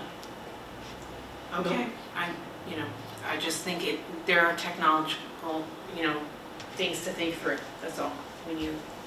But going back to so for me, the issue is not actually whether people can log on, or, for me, it is this 4th operative, the public access to the recording. And I bring this up specifically for workshops, so yes, I agree, we do have Panda, we're lucky to have Panda, and we link to the Panda videos, they post very promptly, and I'm very grateful that they exist, because we discuss a lot of things, and they can't all make it into the minutes, because the minutes are for recording votes, and I think Jen, the clerk, I have to give it up to Jen, because she goes above and beyond what most municipal clerks do in terms of taking record of things that we discuss. But the fact is that there is no current way, other than relying on the press, all due respect to the press, to capture the things that go on here that are not in the minutes in workshops. In February, March, and April, we have taken 3 board actions of substance. In February, we had the interfund advance from the general fund to sewer. In March, we had the adoption of the Gateway North land use and zoning study as an amendment to the comp plan. In April, we had the entire sewer fund budget for 26-27 adopted. None of these things are visible to the public in terms of a video, in terms of a transcript, none of it. And so this is why I feel that this is the simplest solution based on the fact that we do have Zoom. We're lucky to have this grant and we have the laptops. They don't even have to be, we don't have to reference them, they can be off on the side, they can, it's just, in my view, this is just down to access, and I know you called it optics, Craig, but for me it's a simple transparency question. Do we want to allow the public to see, be able to observe after the fact, not necessarily live on the Zoom link, but the recording? The recording would be available. Zoom Cloud, you can download that and just upload to YouTube for free. It's not anything that would cost the clerk any additional work other than a download and an upload, and that's it. And anyone would be able to go and see. There's a lot of context for things that we discuss, and I don't think it's appropriate to rely on the press who have editors and agendas of their own, which, as I say, I love the press, but we should be the authority on things that are discussed here, the decisions that are made here. And what I'm hearing is that you're trying to solve a problem that is different than what I thought you were trying to do with this okay, what's with that? this resolution. It sounds to me like what you're saying is that you want a video record of every meeting that we have. That's different than ensuring that we have Zoom access to anyone for a meeting. That's two different things. So I think where I'm hung up is I want to make sure that if we are going to make Zoom accessible, that we have all the details in place so that we protect ourselves. That was not a lot of fun to do the Zoom bomb, etc. Bundled only because Zoom gives you the recording. Understood, but again, that wasn't the context that I understood. My understanding of the context was allowing people who might be at home, might want to watch the meeting. What you have said is that there are meetings that are not recorded. It's basically our workshops, that you would like those to be recorded so that people can see those. That's a different problem than making sure that people can have easy access to. Is it seeing or is it having a written record? Fran, what is it that people can go and see what people actually said during deliberations? I mean, a Zoom would give you a transcript if you wanted to, like, if you upload to YouTube what you get. I mean, you get transcripts at any point. The video, I think, is people like that if they can be bothered. I mean, lots of people watch Panda. Our marathon 5.5-hour meeting, that's one of the highest viewed, if you can ask Sam or ask anyone at Panda, highest You get the highest viewed. ratings with that? Yes, there's 200 views on that video. It was, Not sure that's something to be proud of, but The reason I I didn't asked say is- anything about pride. I didn't say anything about pride. The reason why I asked was that because Jen takes a recording, right, on a tape? Yes. Mhm. Is there any technology where you can get a transcript of that? I can give you my transcripts. I have transcripts. I'm just wondering if that's the worry, They've done that that people should be able to read what everyone says, verbatim. Would Yes. that be? I mean, we were talking about the workshops, it being a technical difficulty to set it up. We've talked about this before. We all sit around a table, putting the Does it have to be in it's this different. sort I of was going to setup, say or it's can it be in a different. It's different setup? technology if all you want to do is record it to have the recording available. So we could invest in a broader camera where you could put it at the end of the table and you could record it that way. So, or we could ask Panda what it would take to come to our workshop meetings. I mean, I think I don't even think that, but we've had it before. We just have a laptop. We don't have to be on our It doesn't have to be what's it? 5 individual screens. Jen was going to say. No, Because we've had them, and But there's if never a we're sitting requirement for. if we're sitting at the table As we there, do, one yes. laptop is not going to cover all of But us. we had one in the. No. I know what she's saying. She's saying that when we put it on the corner. I just to clarify, because I'm going to have to, if this is passed, figure this out. But are we proposing like real-time zooming or just, few questions. Real-time zooming or just recording? two, and these are not all related, I'm having problems in this resolution finding your reference to the POL 103-A-7. I can't find the existence of that number.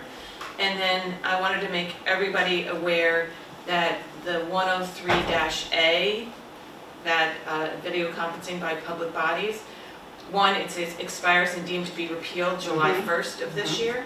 And it is, And we'll open up, we'll remove the extraordinary circumstances okay, requirement entirely. that's what it's doing. But I'm trying to research it to figure out what it means for requirements for me. So I wanted to make sure everybody was aware of that. And to be clear, if it does, I am, as always, perfectly happy to assist with any tech support and any setup. No, because that's fine, but the big question is this real time or is this just recording?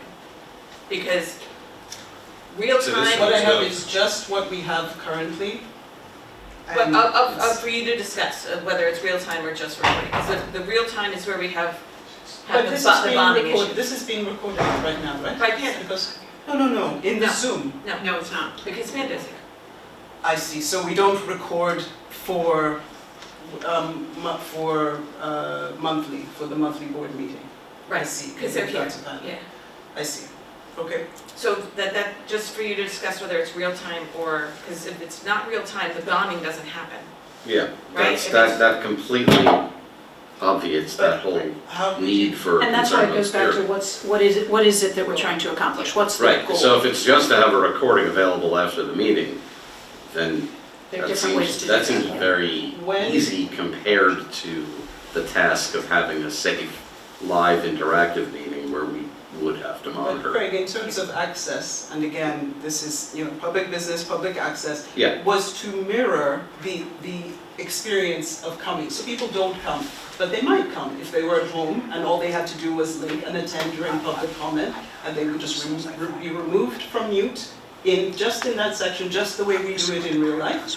And then it's back off, and then and then there's no more Zoom, it's all locked down. So a participant cannot take over, cannot screen share, cannot all of the things in the guide. So I have a question, given that it has been an option that's been available certainly for the last 5 years. I have not had anyone reach out to me and say, I have not been able to access the meeting. Has anyone else had anyone ask them or say that they don't find that the meetings are available?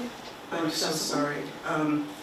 Again, I brought this to be I brought this previously, including once when it was on the agenda when I didn't put it there.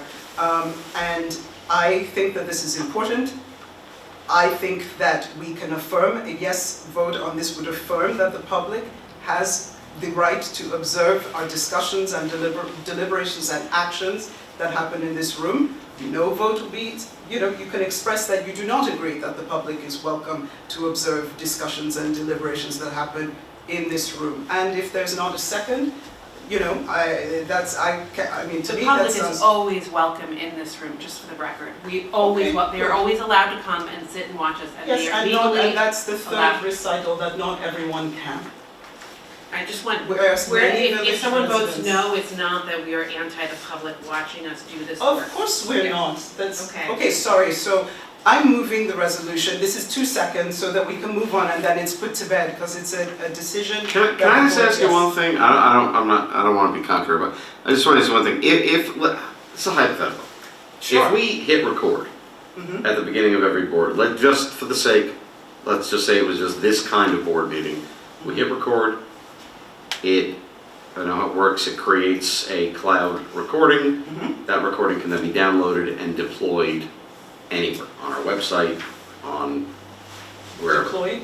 It can be put into action, a link could be available to the video All recording. videos and recordings Oh. are on our agenda. They're in the agenda center, sorry. So I'm just saying, if we can record through Zoom, and then we download that recording, and we put it on the website, and make it available, Mhm. does that satisfy 100%. the goal? So not But the real, so not specifics- real time. But the specifics are each of us on a screen? Is it one big room? Is it live, or is it just Are we using the recorded? microphones there, hooking into the system? Well, if we do what we're doing right now, then But that's all. in the workshop, we're sitting there. Well, I don't want to, Then- let's not think about the workshop for the moment. I'm just thinking about this and the way we're set And up effectively, here. what you just said, we do that with Panda, and Panda We do does that it with on Panda. our site, on our So site. this is Go to the what- agenda center, it's literally, the icon is a little TV, and you can go and watch all the links to all of it. Okay, so you're saying this would be redundant? Yes, Yes, it for this already meeting, it exists. would be, yes. Okay. Which is why it's mainly about workshops. Okay, so it's about the workshops and, I understand. Well, it's also about, if I'm hearing it right, whether it's live in this moment with others watching it in this moment. I would be happy if we could affirm as a board the principle, just that, as you know, Mel Polka just said, of course, that we want public access, the public to be able to view, not necessarily in real time, maybe they don't zoom in from their home or travel or wherever it is they are, but they should be able to see. They should be able to see what we discuss here. There are so many topics. We would, I mean, not to single out the Daily Catch, but last meeting, workshop meeting, the only thing covered was our flag vote. And there were so many other consequential things that were discussed in that workshop, and there's no record other than the minutes. Anytime, well, I was gonna say, anytime we take a vote, it is recorded. I mean, that's really the Yes, action yes. of the board. But we have so many substantive discussions and things that come back, and that we had a discussion about your resolution, as for, you and Karen worked on it, and it's amazing, and it's passed. So that's not sufficient, in my view. I think people would appreciate being able to see how we come to decisions and why we take the actions that we do. So, you know, the specifics are all things that we can work out in a workshop. This is just a very simple synthesis of all the things we've discussed. I didn't put on the guide, I didn't put on this is just, if you will, I will move the resolution establishing public video conference access at board meetings. Whereas the Open Meetings Law, OML, requires public meetings, and Public Officers Law 103-A authorizes video conferencing to expand access, and whereas Resolution 7-2023 further established that members of the public should be able to observe and participate in board meetings by video conference, and whereas many village residents face caregiving, work, or mobility constraints that make in-person attendance difficult, and whereas recordings of meetings can be posted or linked publicly at no additional cost to the village, now therefore be it resolved by the Board of Trustees of the Village of Red Hook as follows. 1. Standing access. Every board meeting where a quorum of the board is present shall provide a public video conference attendance option except for emergency meetings. 2. Public link. The link shall appear in the agenda and on the village website. 3. New link per meeting. The clerk shall generate a new link for each meeting. 4. Public access to recording. Links to recordings and availability shall be in accordance with POL 103-A7. 5. This resolution shall take effect immediately. I would also at this point invite any further, Craig, forgive me if I misunderstood. Do you feel that for public link, would it make you more comfortable if the "and on the village website" were removed? That wouldn't change. I have issues with logistics here, and they matter enough to prevent me from voting. I like the principle, Okay, and I completely agree with the principle of it. I think that there are clearly specifics that need to be worked out. And it's a tricky issue. It's difficult. When I was at BARD, I could do things because I was in charge and there was no board. And it was like, here's what we're gonna do, and we're gonna make it work. But I think this is a very different venue. So I have logistical issues. The principle is absolutely sound, that in a digital age, the public should have complete access to the workings of government through multiple media. But I hear the concerns of my fellow board members, including yours, and I think it needs work. you said multiple media. Well, if you consider Panda a But Panda media is not a channel, and workshop. you consider Zoom a media channel, those It's are, our channel. It's a tool. It's not just streaming all the time. It's not a channel. It's our.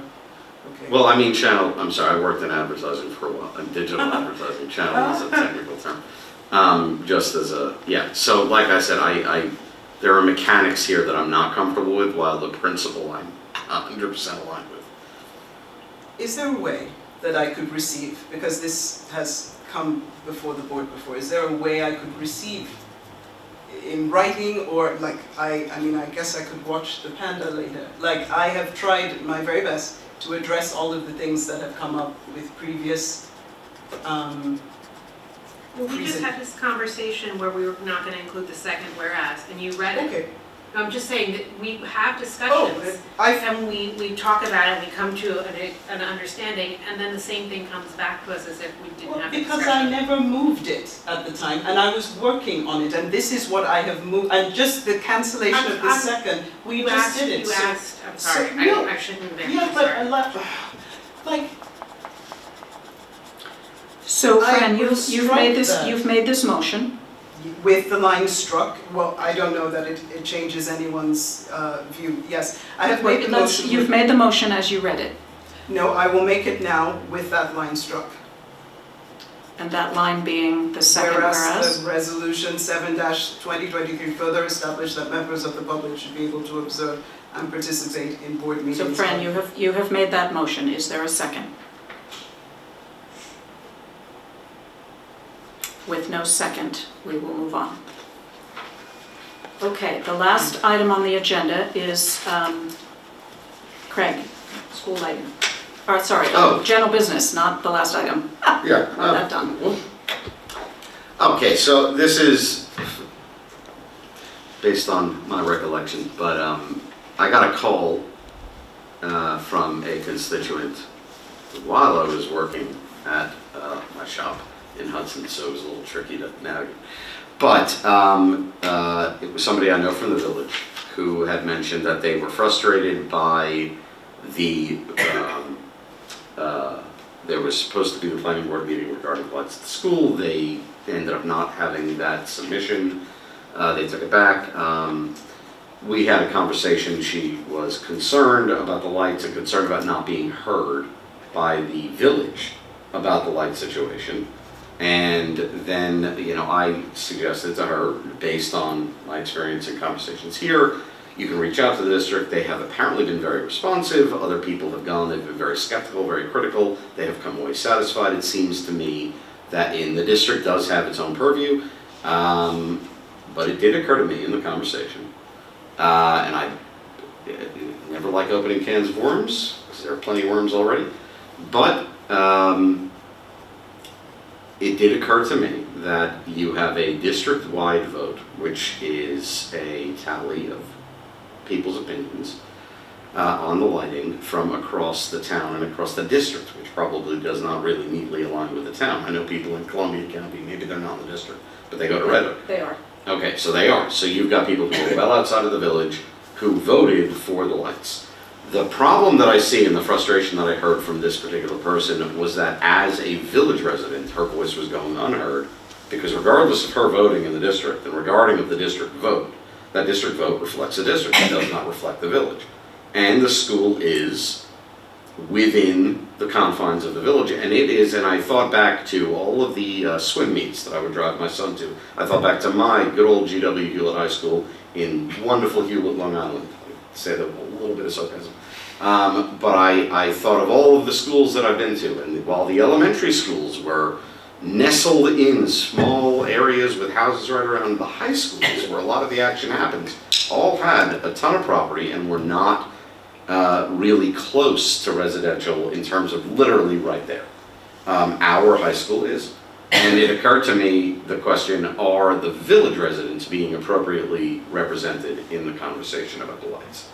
And I have been in favor of the village not getting involved and not even uttering opinions, because the moment you utter, the moment you say, then all of a sudden you're involved.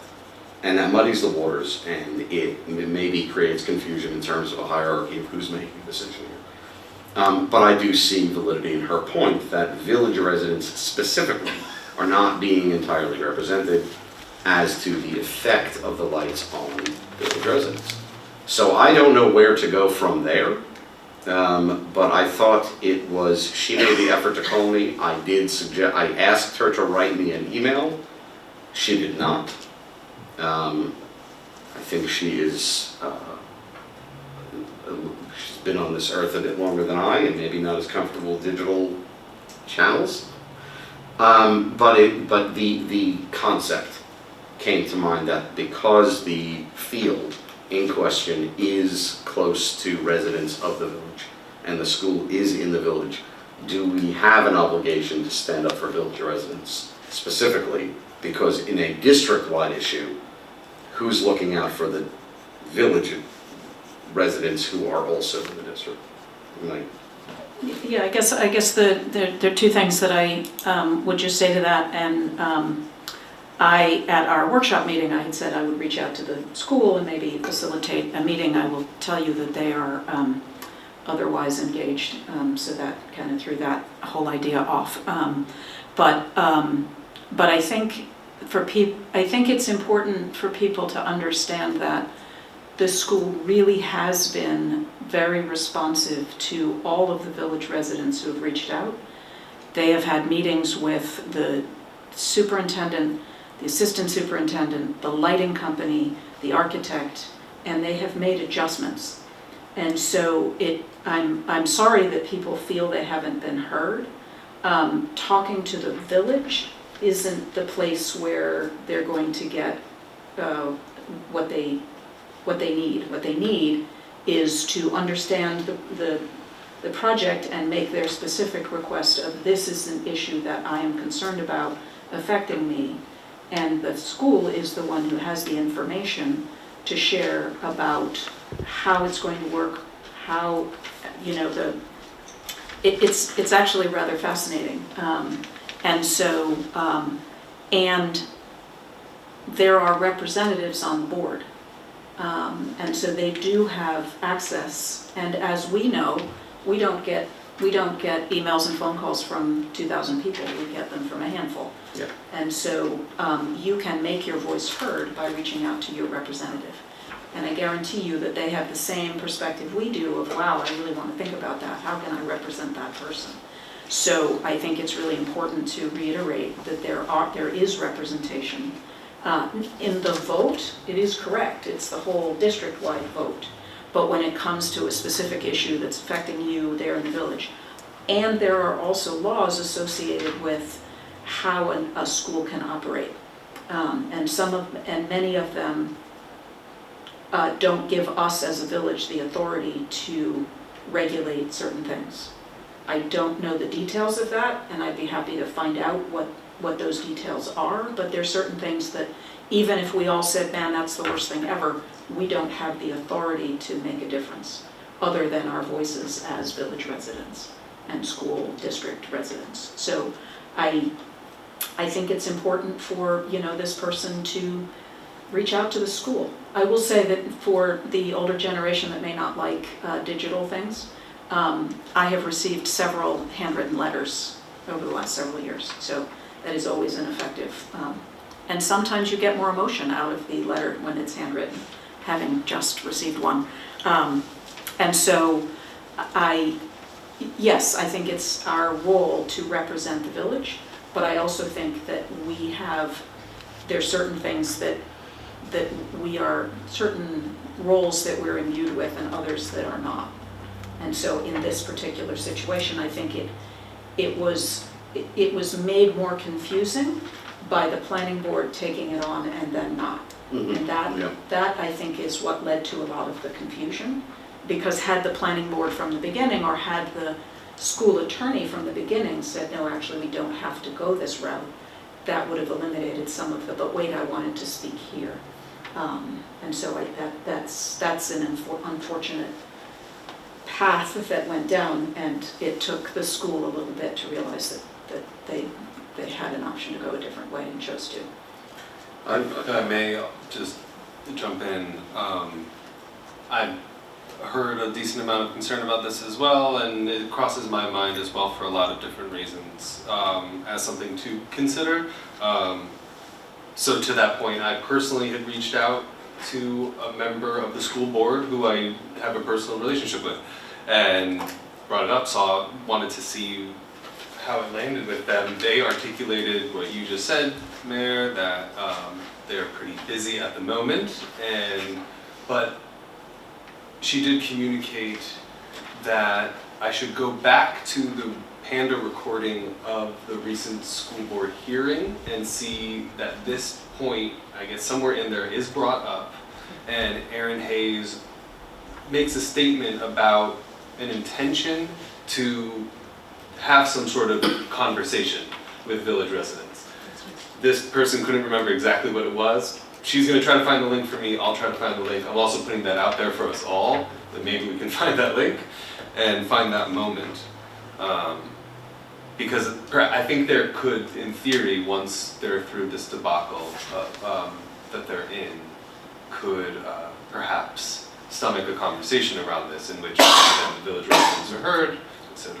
And then I'm also just throwing this out there. It came across my mind that perhaps something that we could do, if we want to, is look at noise or lighting ordinances to protect certain times of day or etc. or create zones around that.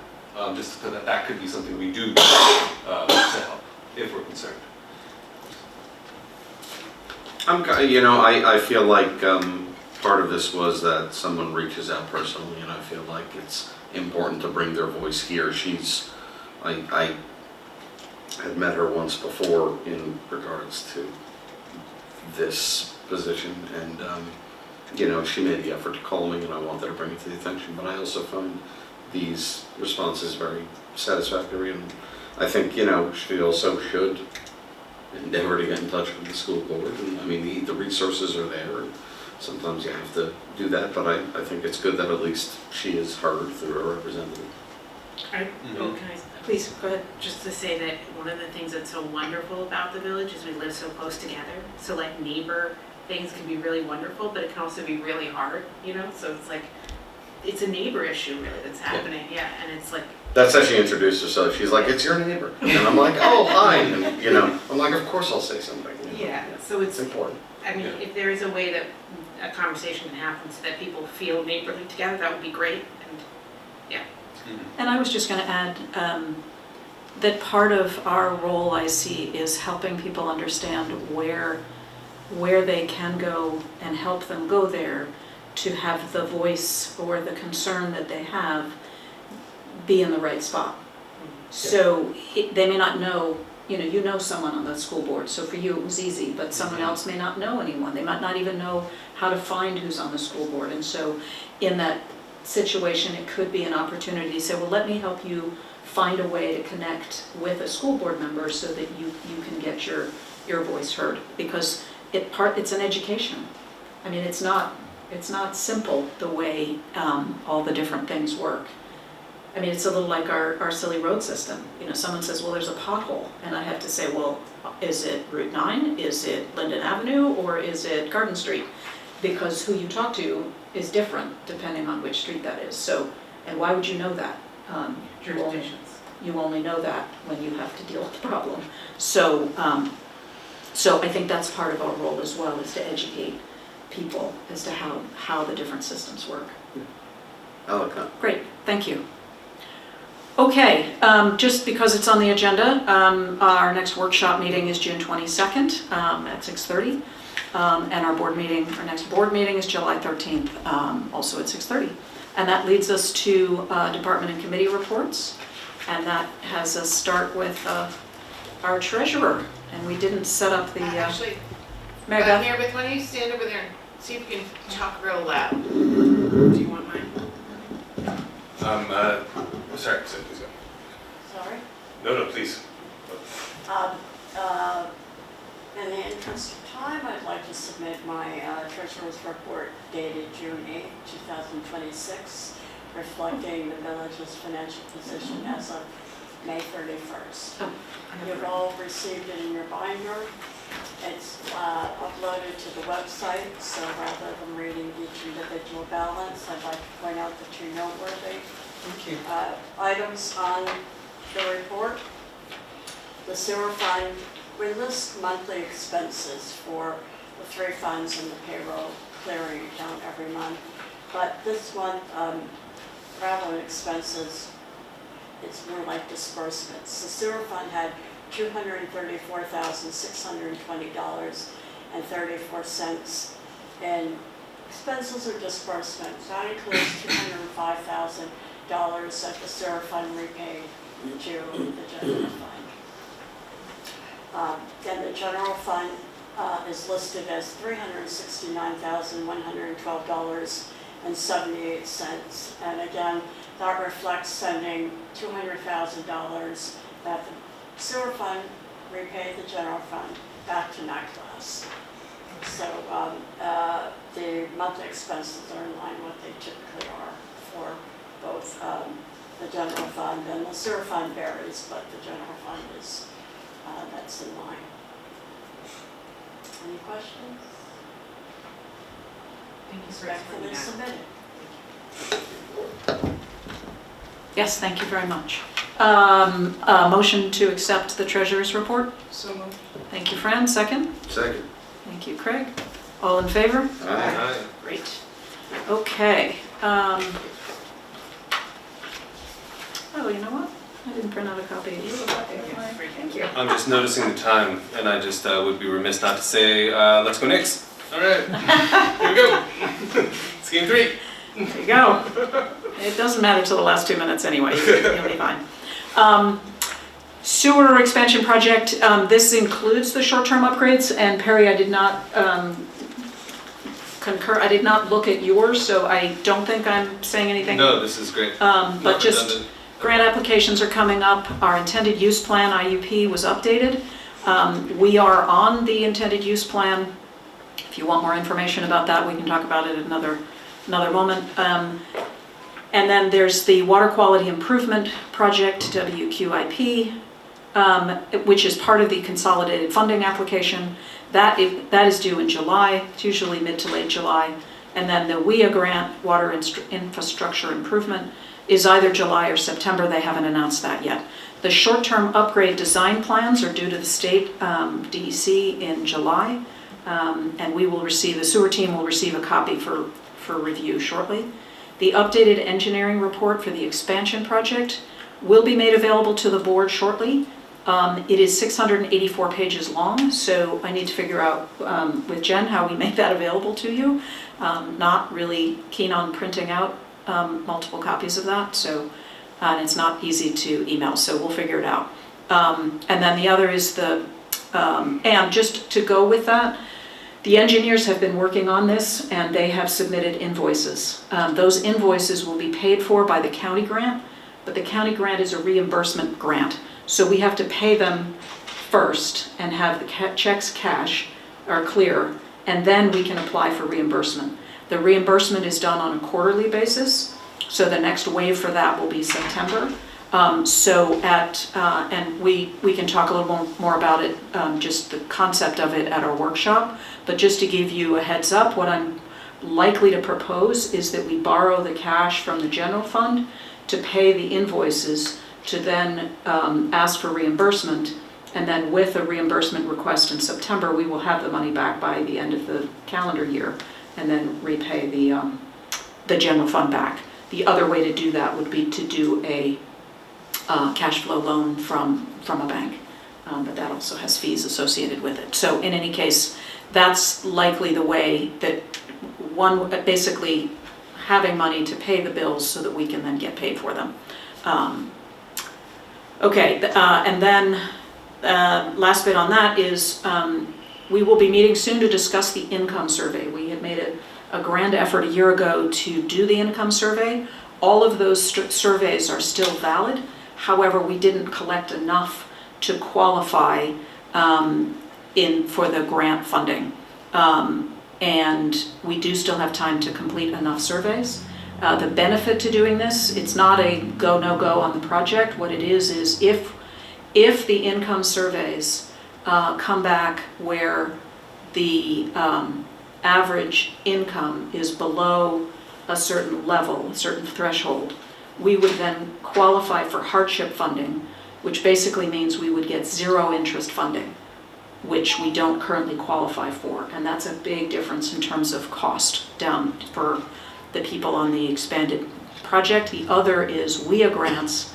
If you are not income qualified or hardship funding, they can fund up to 25%. If you are, they can fund up to 50%.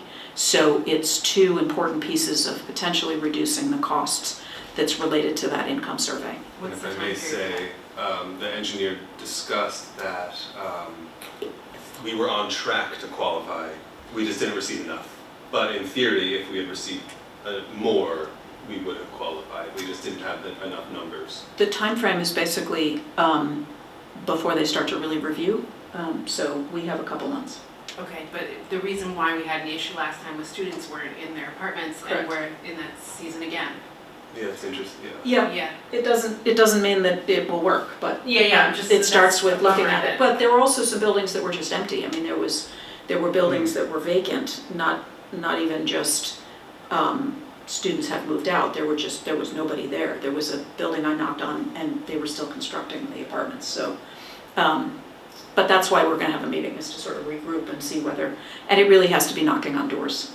Mailing something out isn't going to do the trick. And I may be wrong about this. I think this was in the meeting that I had with Robert weeks ago. I think he had said that even after it's submitted, you can continue to submit these, the income survey reports. So even if we've gotten the grant in, once the students are back, I think we could do another round in theory in October. If I'm Or remembering September. the I mean, correct, September the September conversation would work. correctly. They all come back in August, so. Yeah. I think if I remember correctly, that we have to have a baseline first. We need a baseline. Like, I think we have to, I think we might, because we were, our first income survey, correct me if I'm wrong, was like tossed back at us, like, nice try, you don't have enough. We just didn't have enough. Right, I so, think so I that- don't I think think we what- can submit until we have Yeah, enough. we need to and have then we can enough add first, more. and then we can Correct. add more. But I think what Robert was saying was that we don't have to submit now. We can submit We can just submit that part of it later. when we get there. But that's why we need to have a meeting to work out all Mhm. those details, figure out how many we need, where they are, what the timing really is, et cetera.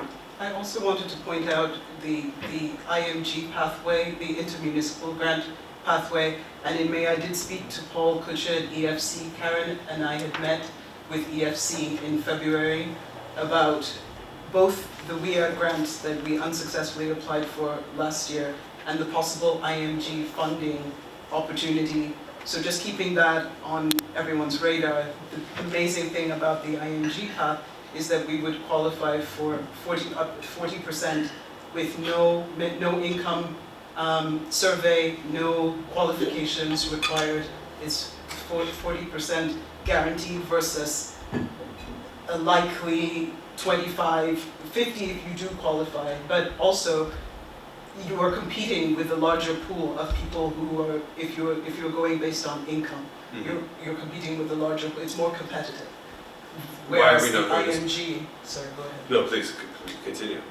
So, as an update from them, their engineers, their team is still very much working on how, it's a very weird situation we're in, where we applied for a WIA, the town applied for an IMG, we have an intermunicipal agreement with the town, but we were on different grant applications. So it's something that we are talking to EFC about, because it's a very unusual situation, and there is potentially that funding open to us, but they have to sort things out on their end. I see. Great. I see. Interesting. But that would be through the town. No, that's us. That It's is you. for them to decide. how they IMG is will do this. intermunicipal grant, so Yeah. it means that there are two or more municipalities going together. So, yeah, something to follow up on to see what the status of that. Okay, just wanted to mention from the events committee, the Youth Pride celebration took place on Sunday, June 7th, which was yesterday. And shout out to the Daily Catch, they did a lovely video that, I don't know if it's posted yet, but it's nice, and honestly, I don't know if anyone counted, but there were a lot of people there. I mean, I think there had to be over 100 people. When we got to the lot, it was packed. Yeah, I looked at the pictures and I thought, wow, that was more than I thought from the beginning. So anyway, and there was good attendance, especially from the younger generation, and I do want to give a special shout out to Amy Smith, who from the beginning said, I really want to help these young people make it happen, and she did a lot of work in the background to facilitate their hard work. And Jake and his guys set it all up. Yes, Physically. yes, the DPW definitely came through. Saltkill Watershed Community Advisory Council, we did not meet in May, but they did receive word that they will be receiving 2 grants, and before I announce specifics, they need formal confirmation. But that's really exciting because this is it's really a new chapter for the Saltkill Watershed community of thinking about and actively applying for grants. In the past, they've always relied on BARD, and there were years where that was great and there were years that was more difficult, and now I think it's really an active look of how can we as an organization function. BARD is there, but it's not, we don't depend entirely on them, so I think that's terrific. The next meeting is scheduled for Wednesday, June 24th at 6:30 in Village Hall.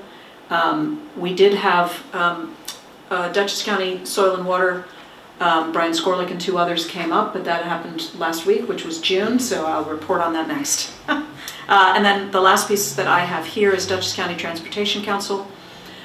We met virtually on May 27th. There is a call for grant applications for projects associated with the Safety Action Plan that has been released, and applications are due July 22nd. The county has $2.5 million in federal funding available. I will underline the word federal. Definitely, Mel Cork and I are starting to look at that to see if there's something that makes sense for us to apply for. But because it's federal funding, there are a lot of hoops you have to jump through. So it has to be worth doing all of the administrative that goes with it, but it could be a potentially interesting avenues for some funding. And then just as a highlight, traffic counts are taking place this month, and some of the traffic counts will be done via camera. And just to make it clear, there's no personal information recorded with these video cameras. I was trying to look for a picture of them on the Dutchess County Transportation Council. If anyone is concerned or wants to know what the cameras look like, just shoot me an email and I'll ask the Transportation Council if they can send me a photo. But literally all they're doing is counting cars that go by. It's not a license plate Where could reading. people expect to see these, do you think? Well, what they used to be, or if they're not cameras, they're tapes, they're like black rubber lines across the road. Oh, sure. But those get screwed in. The screws sometimes ruin taking them up is hard, et cetera, et cetera. So, and they have found that these video, so I think, to be honest, I don't know. But they're not, the flock cameras are bigger, they're sort of more substantive. So these probably are little things. But I can, now that I'm saying all of that, I will reach out tomorrow and get a photo. Sounds great, yeah. If they have one, Please. or at least a sketch, and I'll send it around. Beautiful. Thank you. And that, I do want to acknowledge that I have the May fire incidents, but I just got them and haven't had a chance to look at them. And so I'm going to let you know that there was a total of 74 incidents. That's a combination of village and town in the month of May. And so I will do a deeper dive and share that at our next meeting. And as I mentioned earlier, from a compost food waste program, looking at ways to the remaining funds that we have, turning it more into education focus, and possibly an event at the park. And the great thing about food waste and compost is it connects with so many other things, including Climate Smart. And so I think that would be a really fun collaborative project that will sort of have compost at its center, but a lot of things grow out of compost. Mm-hmm. And there's a lot of potential there. Yes, I like that. exactly. Can I ask a question about the speed bumps? Is that? You may. And, We have 2 quotes for those speed bumps, and I did not pull those together because there were some remaining questions. So we have gotten a couple of quotes. 2 of them are in the neighborhood of $4,000. Yeah, That's what I was 2. saying. Because not only is it the speed bump, which are very substantive, it's also, there's substantive bolts that are needed and also signs. And so all those things have to go together. So I will have something, hopefully I'll have something at the workshop, but if not, certainly at the July meeting. And again, as I think we've talked about, the idea was to start as a trial on Fisk Street. For several reasons. There's no sidewalk. It's a narrow road. It's a cut through. People definitely walk on that road. And we also had an accident that destroyed a fire hydrant on the section of the road that right off Route 9. So it just seemed like a logical place to start and see how it works. The other is it's going to work. The people who are cutting through won't be so happy, but I think the residents will be thrilled. Jake is not thrilled, but he understands. But we're not going to put speed humps everywhere. We need to think about, now, you may as well start now thinking about different areas in the village that might benefit from a speed hump. But don't go crazy. 2, 1, it costs, and 2, I don't think we want speed humps everywhere, because they go with signs, and so it's kind of a visual. And they'll be adding some extra paint on the road to say, here it is, slow down. So think about, so even just, for example, we talked a fair bit about Grave Street, because Trustee Macarini lived on Grave Street, and he said, people are going so fast. We're 30 miles an hour. I don't know if you've tried to go fast on Grave Street. You don't, it may feel like people are going fast if you're standing there. You just can't get there. There's just not enough room. The physics don't work. So I'm not sure that a speed hump is the thing for Grave Street. There may be other things that might make people more mindful, or maybe a line that gives people sort of not a sidewalk, but a place to walk kind of thing. I don't know, but think about it. But just sort of putting out there that we're not looking to do 100 speed humps throughout the village. But there's a great opportunity, I think, to let people know. Thank you for asking. Yeah, it's exciting that we are gonna test run one and see how it works and get feedback. Okay, I agree. I agree. Very excited about that. I like how agreeable you are this. I'm feeling very agreeable tonight. Okay, Rethink Together, they launched their art boxes. So those are those orange art boxes around town. So those were launched on June 4th with an event, so everyone look out for that. The comprehensive plan, they didn't meet during the month of May because it conflicted with the town grievance day. The CPF balance is $3,829,118.12, sorry. And then I already read my survey report. You have the link to the initiative and now to the village and zoning review. The month of May, there were 8 building permits issued.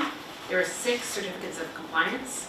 There were 0 certificates of occupancy, temporary certificates of occupancy, municipal searches, orders for remedy, stop work orders, do not occupy notices, and or court appearances.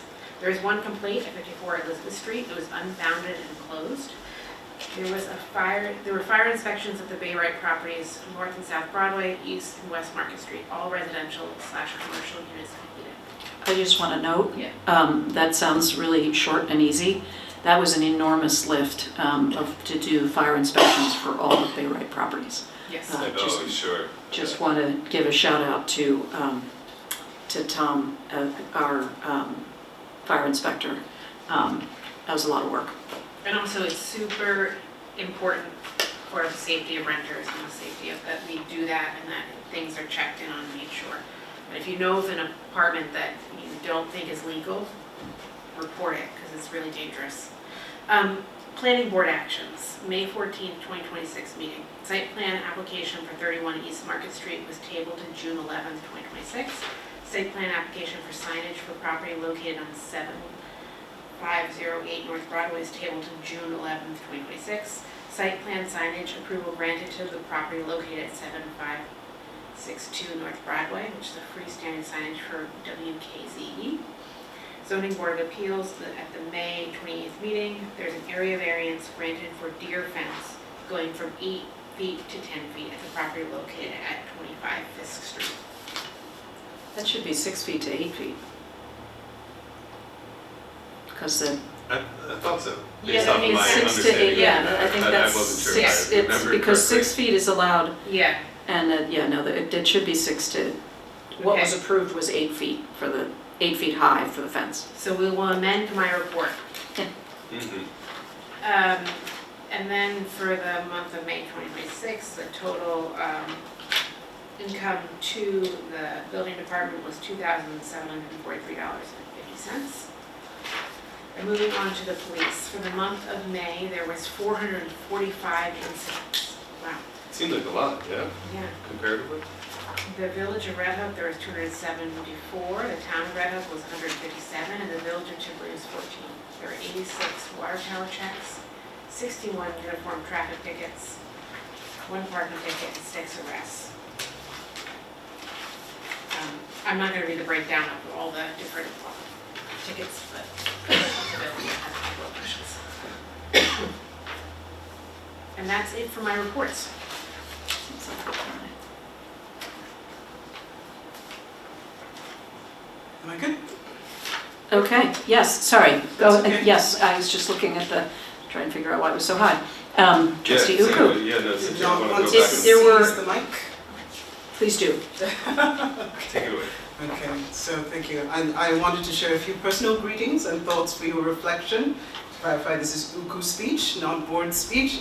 I did enjoy seeing photos of you all at the Red Hook Youth Pride Parade yesterday, and as the village has kicked off the celebrations in grand style, I'm sure we can agree, Pride is something to celebrate, not just in June, but every month, every year. So it was really nice seeing you all.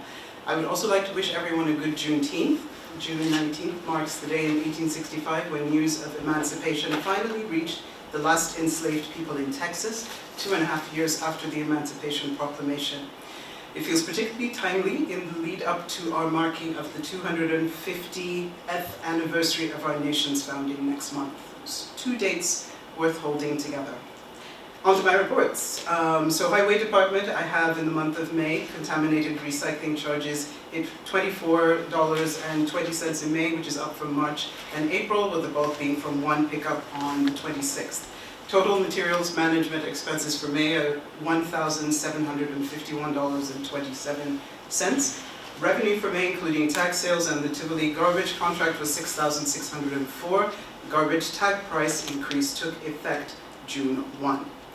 Scrap metal, we had $460.70 in May. And since, for the fiscal, the entire fiscal, we had $5,906.75. And $61,423.99 is the income in scrap metal since the program's inception in 2007. Got scrap? Call the village. Brush pickup is back, and the first full week of each month through October is when that happens. Some lessons from street sweeping. Okay, the alerts did go out on the website, text and email, but I understand they didn't reach everyone. So I suggest that in the next May monthly meeting, or earlier if the Highway Department advises, that we announce then. Jake and the highway crew have been busy, as always. A cool action photo of recent water treatment plant repairs is attached, so please check out that report, and any of my reports are online on the agenda. So just ask around. We are the envy of all neighboring villages and towns. Village Green Committee. In May 2026, the Village Green meets quarterly and did not formally meet in May. Committee work continued by email with 2 major items in motion. Postcards, the 200 unit VGC postcard order is secured through the Dutchess County Print Shop. Delivery will be any day now. Thank you to Karen, Melcock and Jen for pointing me towards the most cost-effective option for printing. The DEC Urban Forestry Grant, as I shared in the May workshop, the VGC is exploring a joint application with the Town Tree Commission. There is no match required for this grant. It's very special, and there's a $50,000 minimum award. Funding could support a comprehensive tree inventory and management plan for both village and town. I attended the DEC informational webinar on June 2nd and asked specifically about Red Hook, about an application, an intermunicipal application with village and town. And the DEC rep was very positive about it and said it could score very well, particularly when tied to a broader work plan and shared objectives. And this is very thrilling. So credit to Village Green member Brenda Cagle for proposing the joint approach, and Town Tree Commission Chair Kathy Michael for being open to partnering. More on that to come. Once the postcards arrive, the committee will also be out canvassing for Fall Planting Day. You might meet them at your door. Let them plant you a tree. Next Village Green meeting will be Thursday, July 16th at 6 p.m. at Village Hall. Red Hook Public Library for May 2026. The library met on May 21st with Martha Tepepa presiding in the absence of President Anna Gregg. The library ran 55 programs in April with 799 attendees, including me and my tiny human sidekick. Team programming and foot traffic are both growing. A patron shared that her son had never finished a book before attending the library's Bad Guys book party. He won book 1 in an escape room, finished it that evening, and is now on book 12. A new resident also stopped by the day after moving to share that she and her wife chose Red Hook because of the library. So that's pretty awesome. Dolly Parton's Imagination Library officially launched in Red Hook on May 22nd. As a reminder, this is a program that delivers free books monthly to children from birth through age 5, thanks to a collaboration between the Red Hook Public Library, Tivoli Library, the town, and United Way. As Dolly would say, bravo, y'all. Next, there is ADA audit. Please, again, refer to the reports online. I won't take up too much time by covering them. But a reminder that the library will be recruiting 2 new board members this summer. Might one be you? Maybe. Library finances are on track. The share of the monthly mortgage payment applied to principal now exceeds the share applied to interest. The end of the mortgage is nigh. Next library board meeting, Thursday, June 18th at 6 p.m. on the uppermost floor.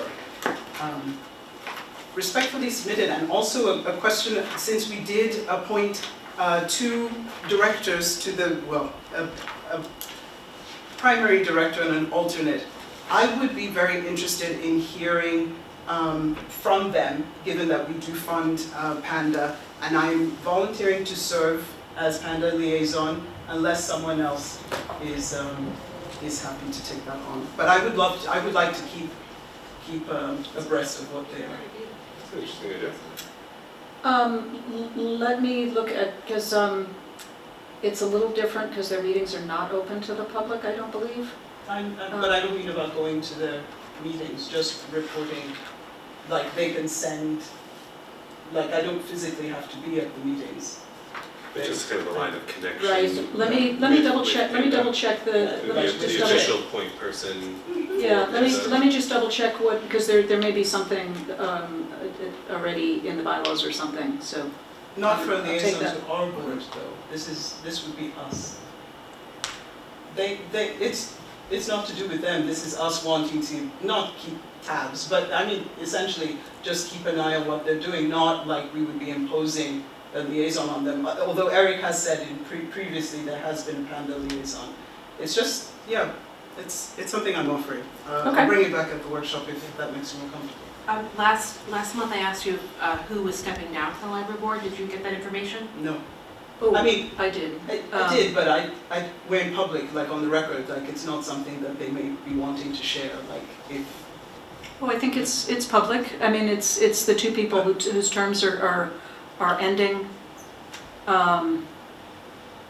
And I do have that information, and I just forgot.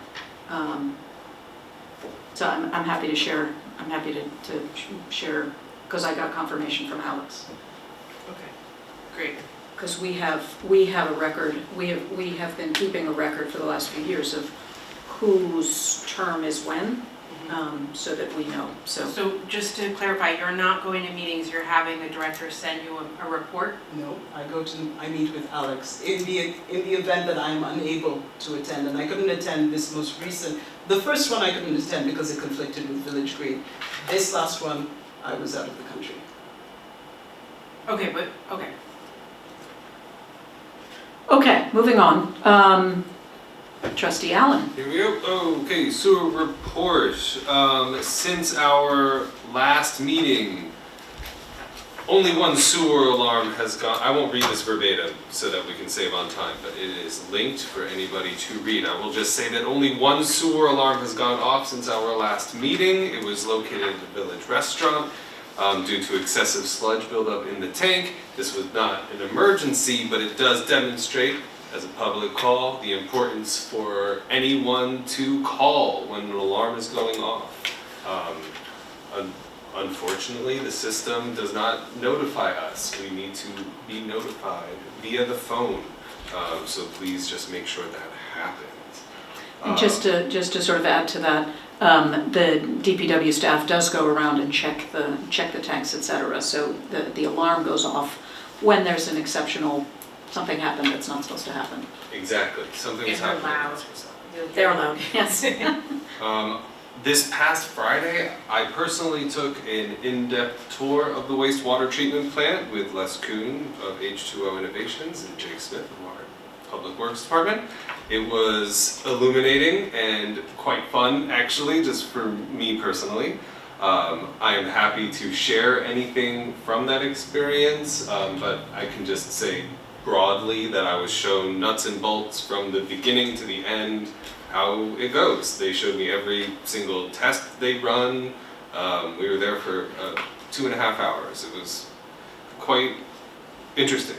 The two main things that I really took from it were seeing how much the operations team have worked so diligently to have a cleanly operating system, especially for some of the amazing MacGyvering engineering they've had to do. And in addition, and I advocated for this morning, I believe that there were some safety measures necessary to ensure everyone's well-being as they're operating on the plant, and that was communicated as well from H2O, and we're working on getting those things taken care of. In terms of like PPE? In terms of some railings along some of the open areas of the tanks, nothing in which I want to insinuate that it is a hazardous environment, but things that Les requested to ensure that everyone can work most fluidly, quickly, and safely as possible, to just avoid tripping hazards and other things that at the moment they have to take a little more care for, and it could streamline their operations if they didn't have to. And there was one point where I was watching him have to do a particular maneuver to do something, and I thought, well, that's not my job. It's very impressive what they're doing. But it seems as though that's all moving forward, which is fantastic. We did have a meeting this morning as well. In attendance were Les Kuhn, Jake Smith, Robert Flores of Delaware Engineering, the mayor, myself, and Clerk Kavanaugh. Some of the topics that we discussed during this meeting, which the mayor also elaborated on in terms of grant funding, how the team will generate a quote for safety measures, which Les is trying out an amazing new bacterial supplement which should help with filament growth and the use of chlorine. I won't bore you with the details of it, but it's a really fantastic process. If you would like to hear the details of it, I'm happy to. I can't believe you explain. didn't refer to it as a bag of bugs, though. It's a bag of bugs? Okay, so if you'd like to hear it, It's what is it, protein powder for the bugs? Yeah, I like how we talk about it. You get it at their GNC or whatever. So it's protein powder for the bug. You add it, and instead of trying to use chlorine toward the end of the process to eradicate what are called filaments, which is a certain growth that happens, which we don't want, rather than having to use a chemical at the end to burn it out, essentially, these bugs, or this bag of supplement helps the healthy bugs that are there grow faster, better, and healthier, so as to essentially push out the capacity for those filaments. if that makes sense. So we're kind of nipping in the bud.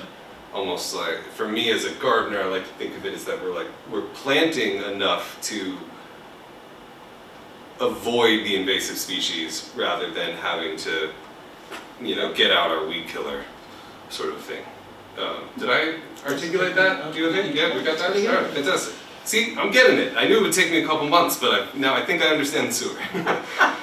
We're also discussing the possibility of swapping out mixers for diffusers in the anoxic tank, because it needs mixing going on there. There was an engineering discussion as to how using air is preferable than doing kind of a manual mixing process. There is a concern that there is higher energy consumption there, but can this be mitigated primarily by negotiating energy contracts, which we said we're going to follow up on. So that's something as a board that I think we just keep on everyone's awareness, something we should do. And I offered during the meeting to help try to facilitate some of that.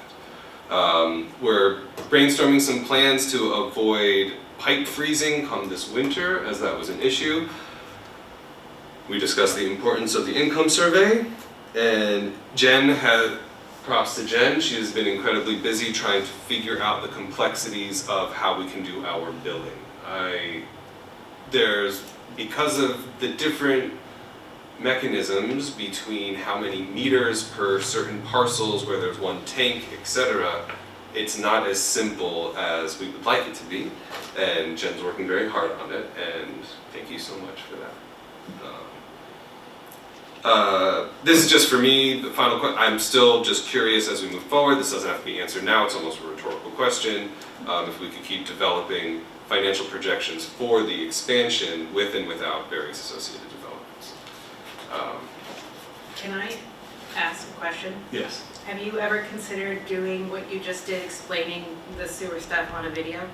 Wow, we just talked about videos today. Yes, I would Yeah. like to do that. That would be great, because I think like if there's just getting out more information in different media channels would be really amazing. Just, I yeah. definitely agree. Yeah. You need to share a little bit about your background as to why you were so excited. I loved being there because part of my film work out in Phoenix was doing public works films. Well, that's awesome. So I think that Very cool. so being at the wastewater treatment plant was also just artistically interesting.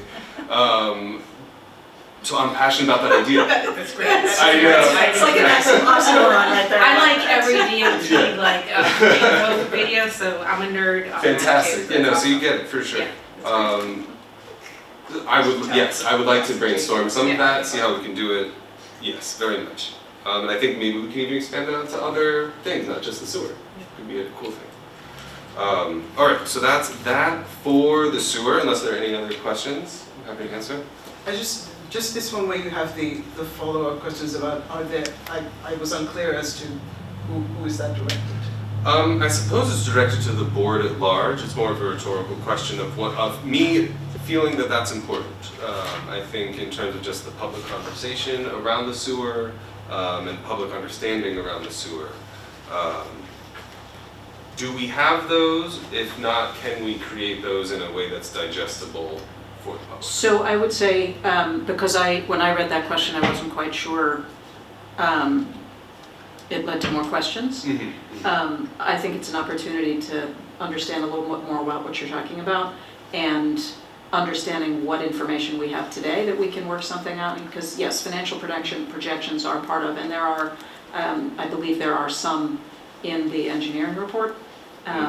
But yes, that's obviously an important part of the ongoing project for sure. And I think that'd be a great, if we can share that more, I think that will help steer the public conversation to what it should be. A lot of it hinges on the grant funding. If we have no grant funding, it's something that we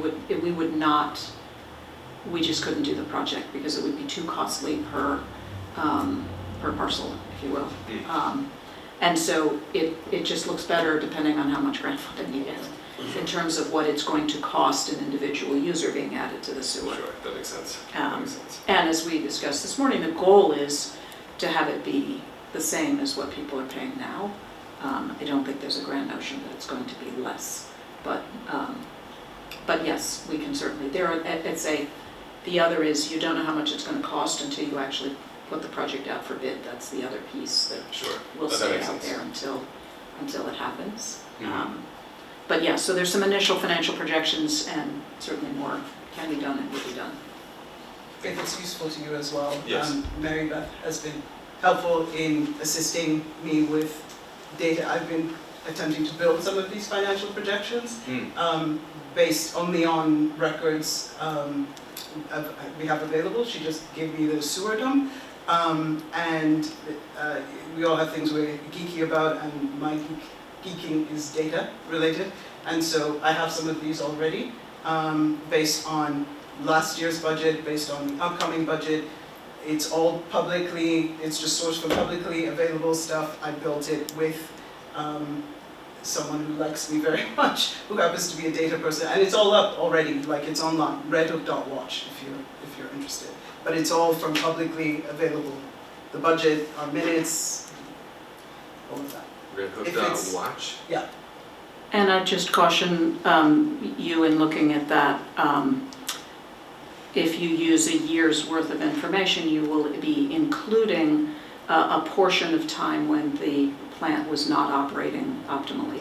And so in terms of projecting forward, the past isn't necessary. Certainly, if you go too far back, it's not a good projection of forward. It's really more the last few months, arguably, would be a better projection of going Yeah, it's forward. just historical.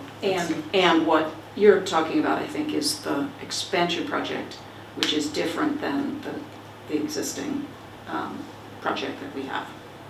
I see. Is all good. Thank you.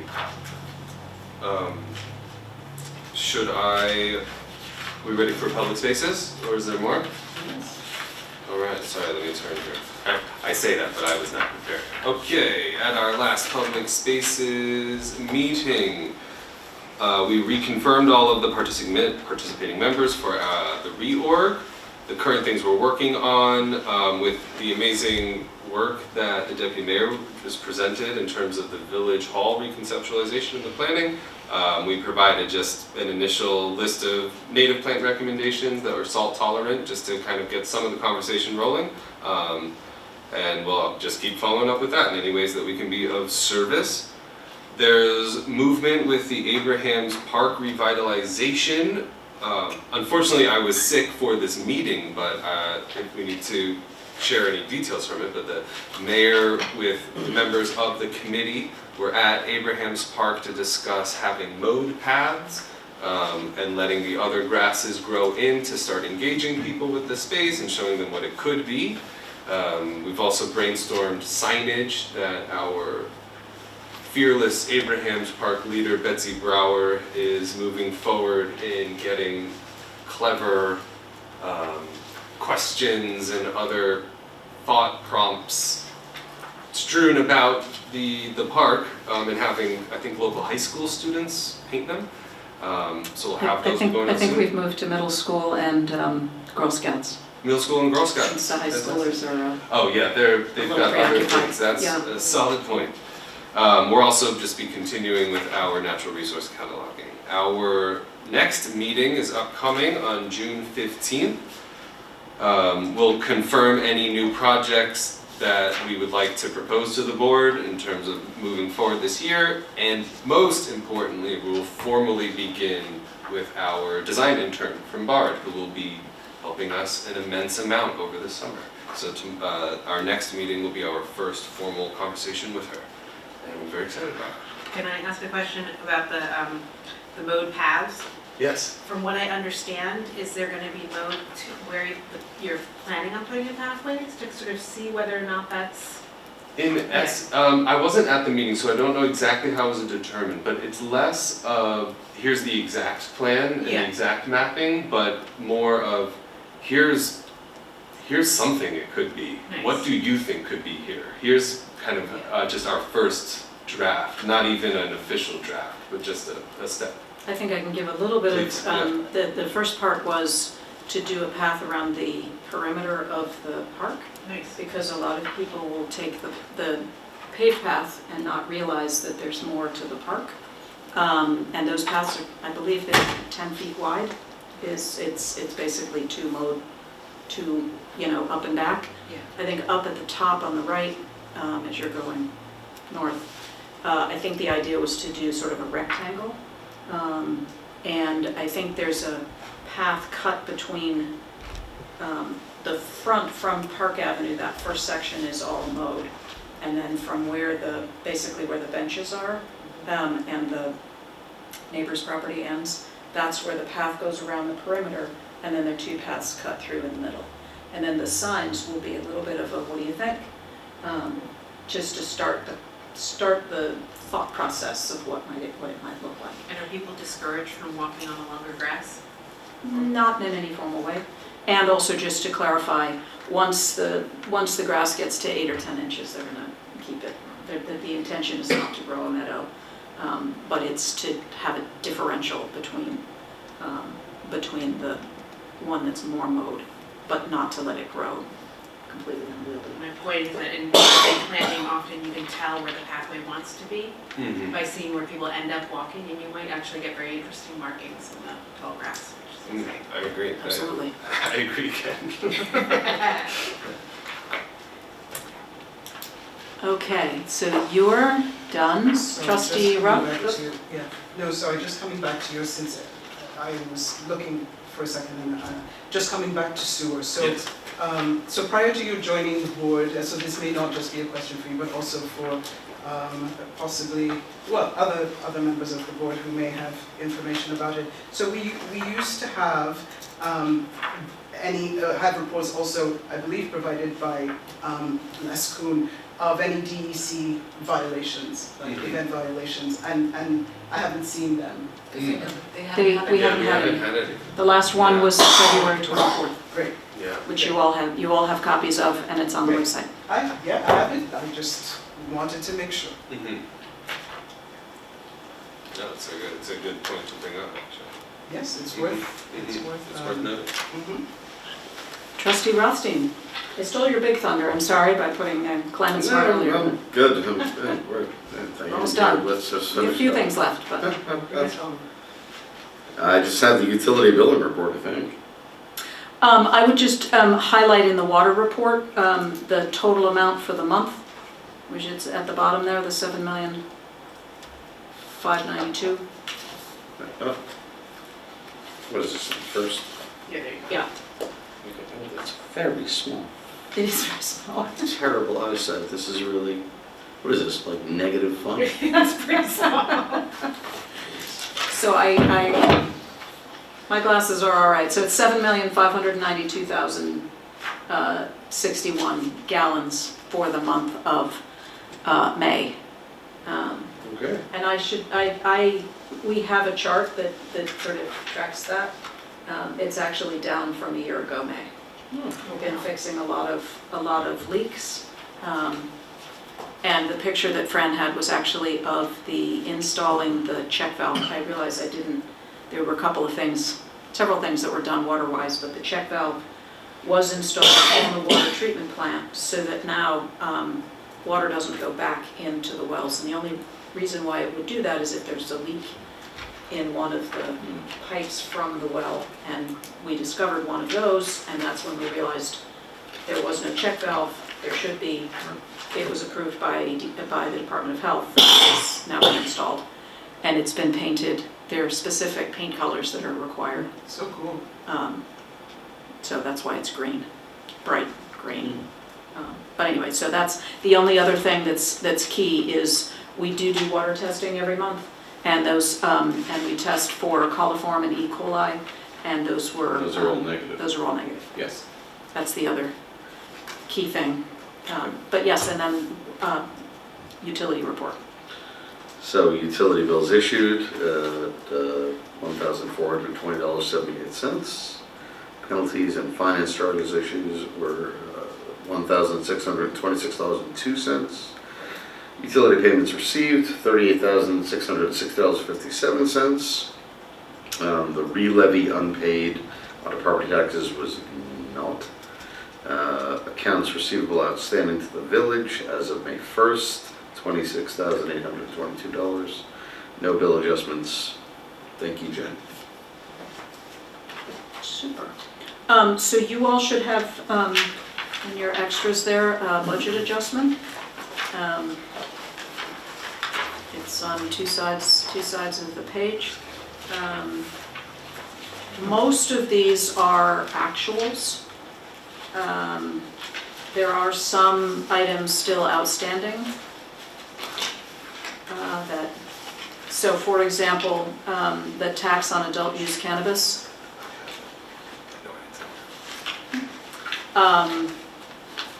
We got our January, February, March payment, which is why I upped the number, because we still have April, May to come.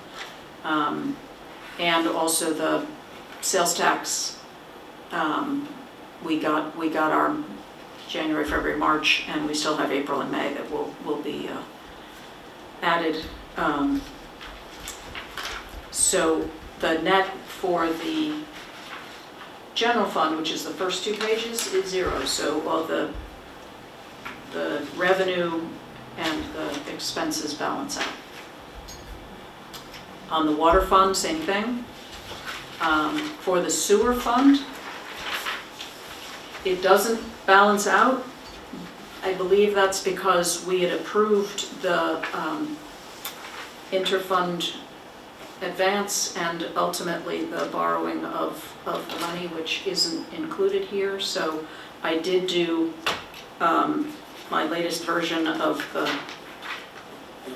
sewer budget that I expect for this year. I do apologize for not doing this sooner, but the whole thing took a while to get all the details. I think there's one for you, yes. So that's just explaining that the sewer fund doesn't balance out in the budget adjustment resolution. We still have April and May utility billing receipts to come in, and we don't do that billing until July, so we have a little bit more time before that's going to come in. So I know it's a lot. I will tell you, I spent a lot of time on this, just going through each one, trying to make sure that I was understanding where the money was coming from or not coming from, and where it's going to end up, because we're not all completely done yet with everything in. I will say that it looks like the general fund will end up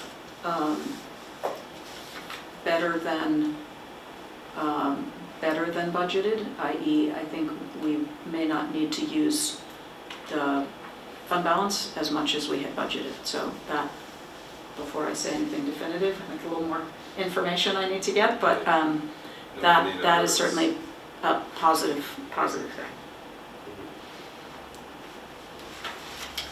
So as I say, I would love it if you all would approve this today, but I also recognize that you just got it this afternoon, so I'm happy to go either way. I would love till the workshop to be able to look at it. It is a lot. In acknowledging and recognizing the work that has gone into it, I haven't had a chance to look at it. Is there any downside to not approving it today?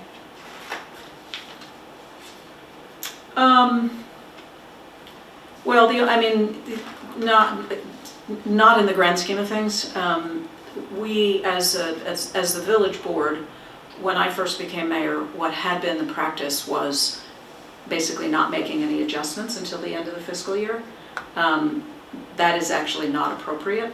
We are not supposed to approve a voucher that goes over the authorized budget amount.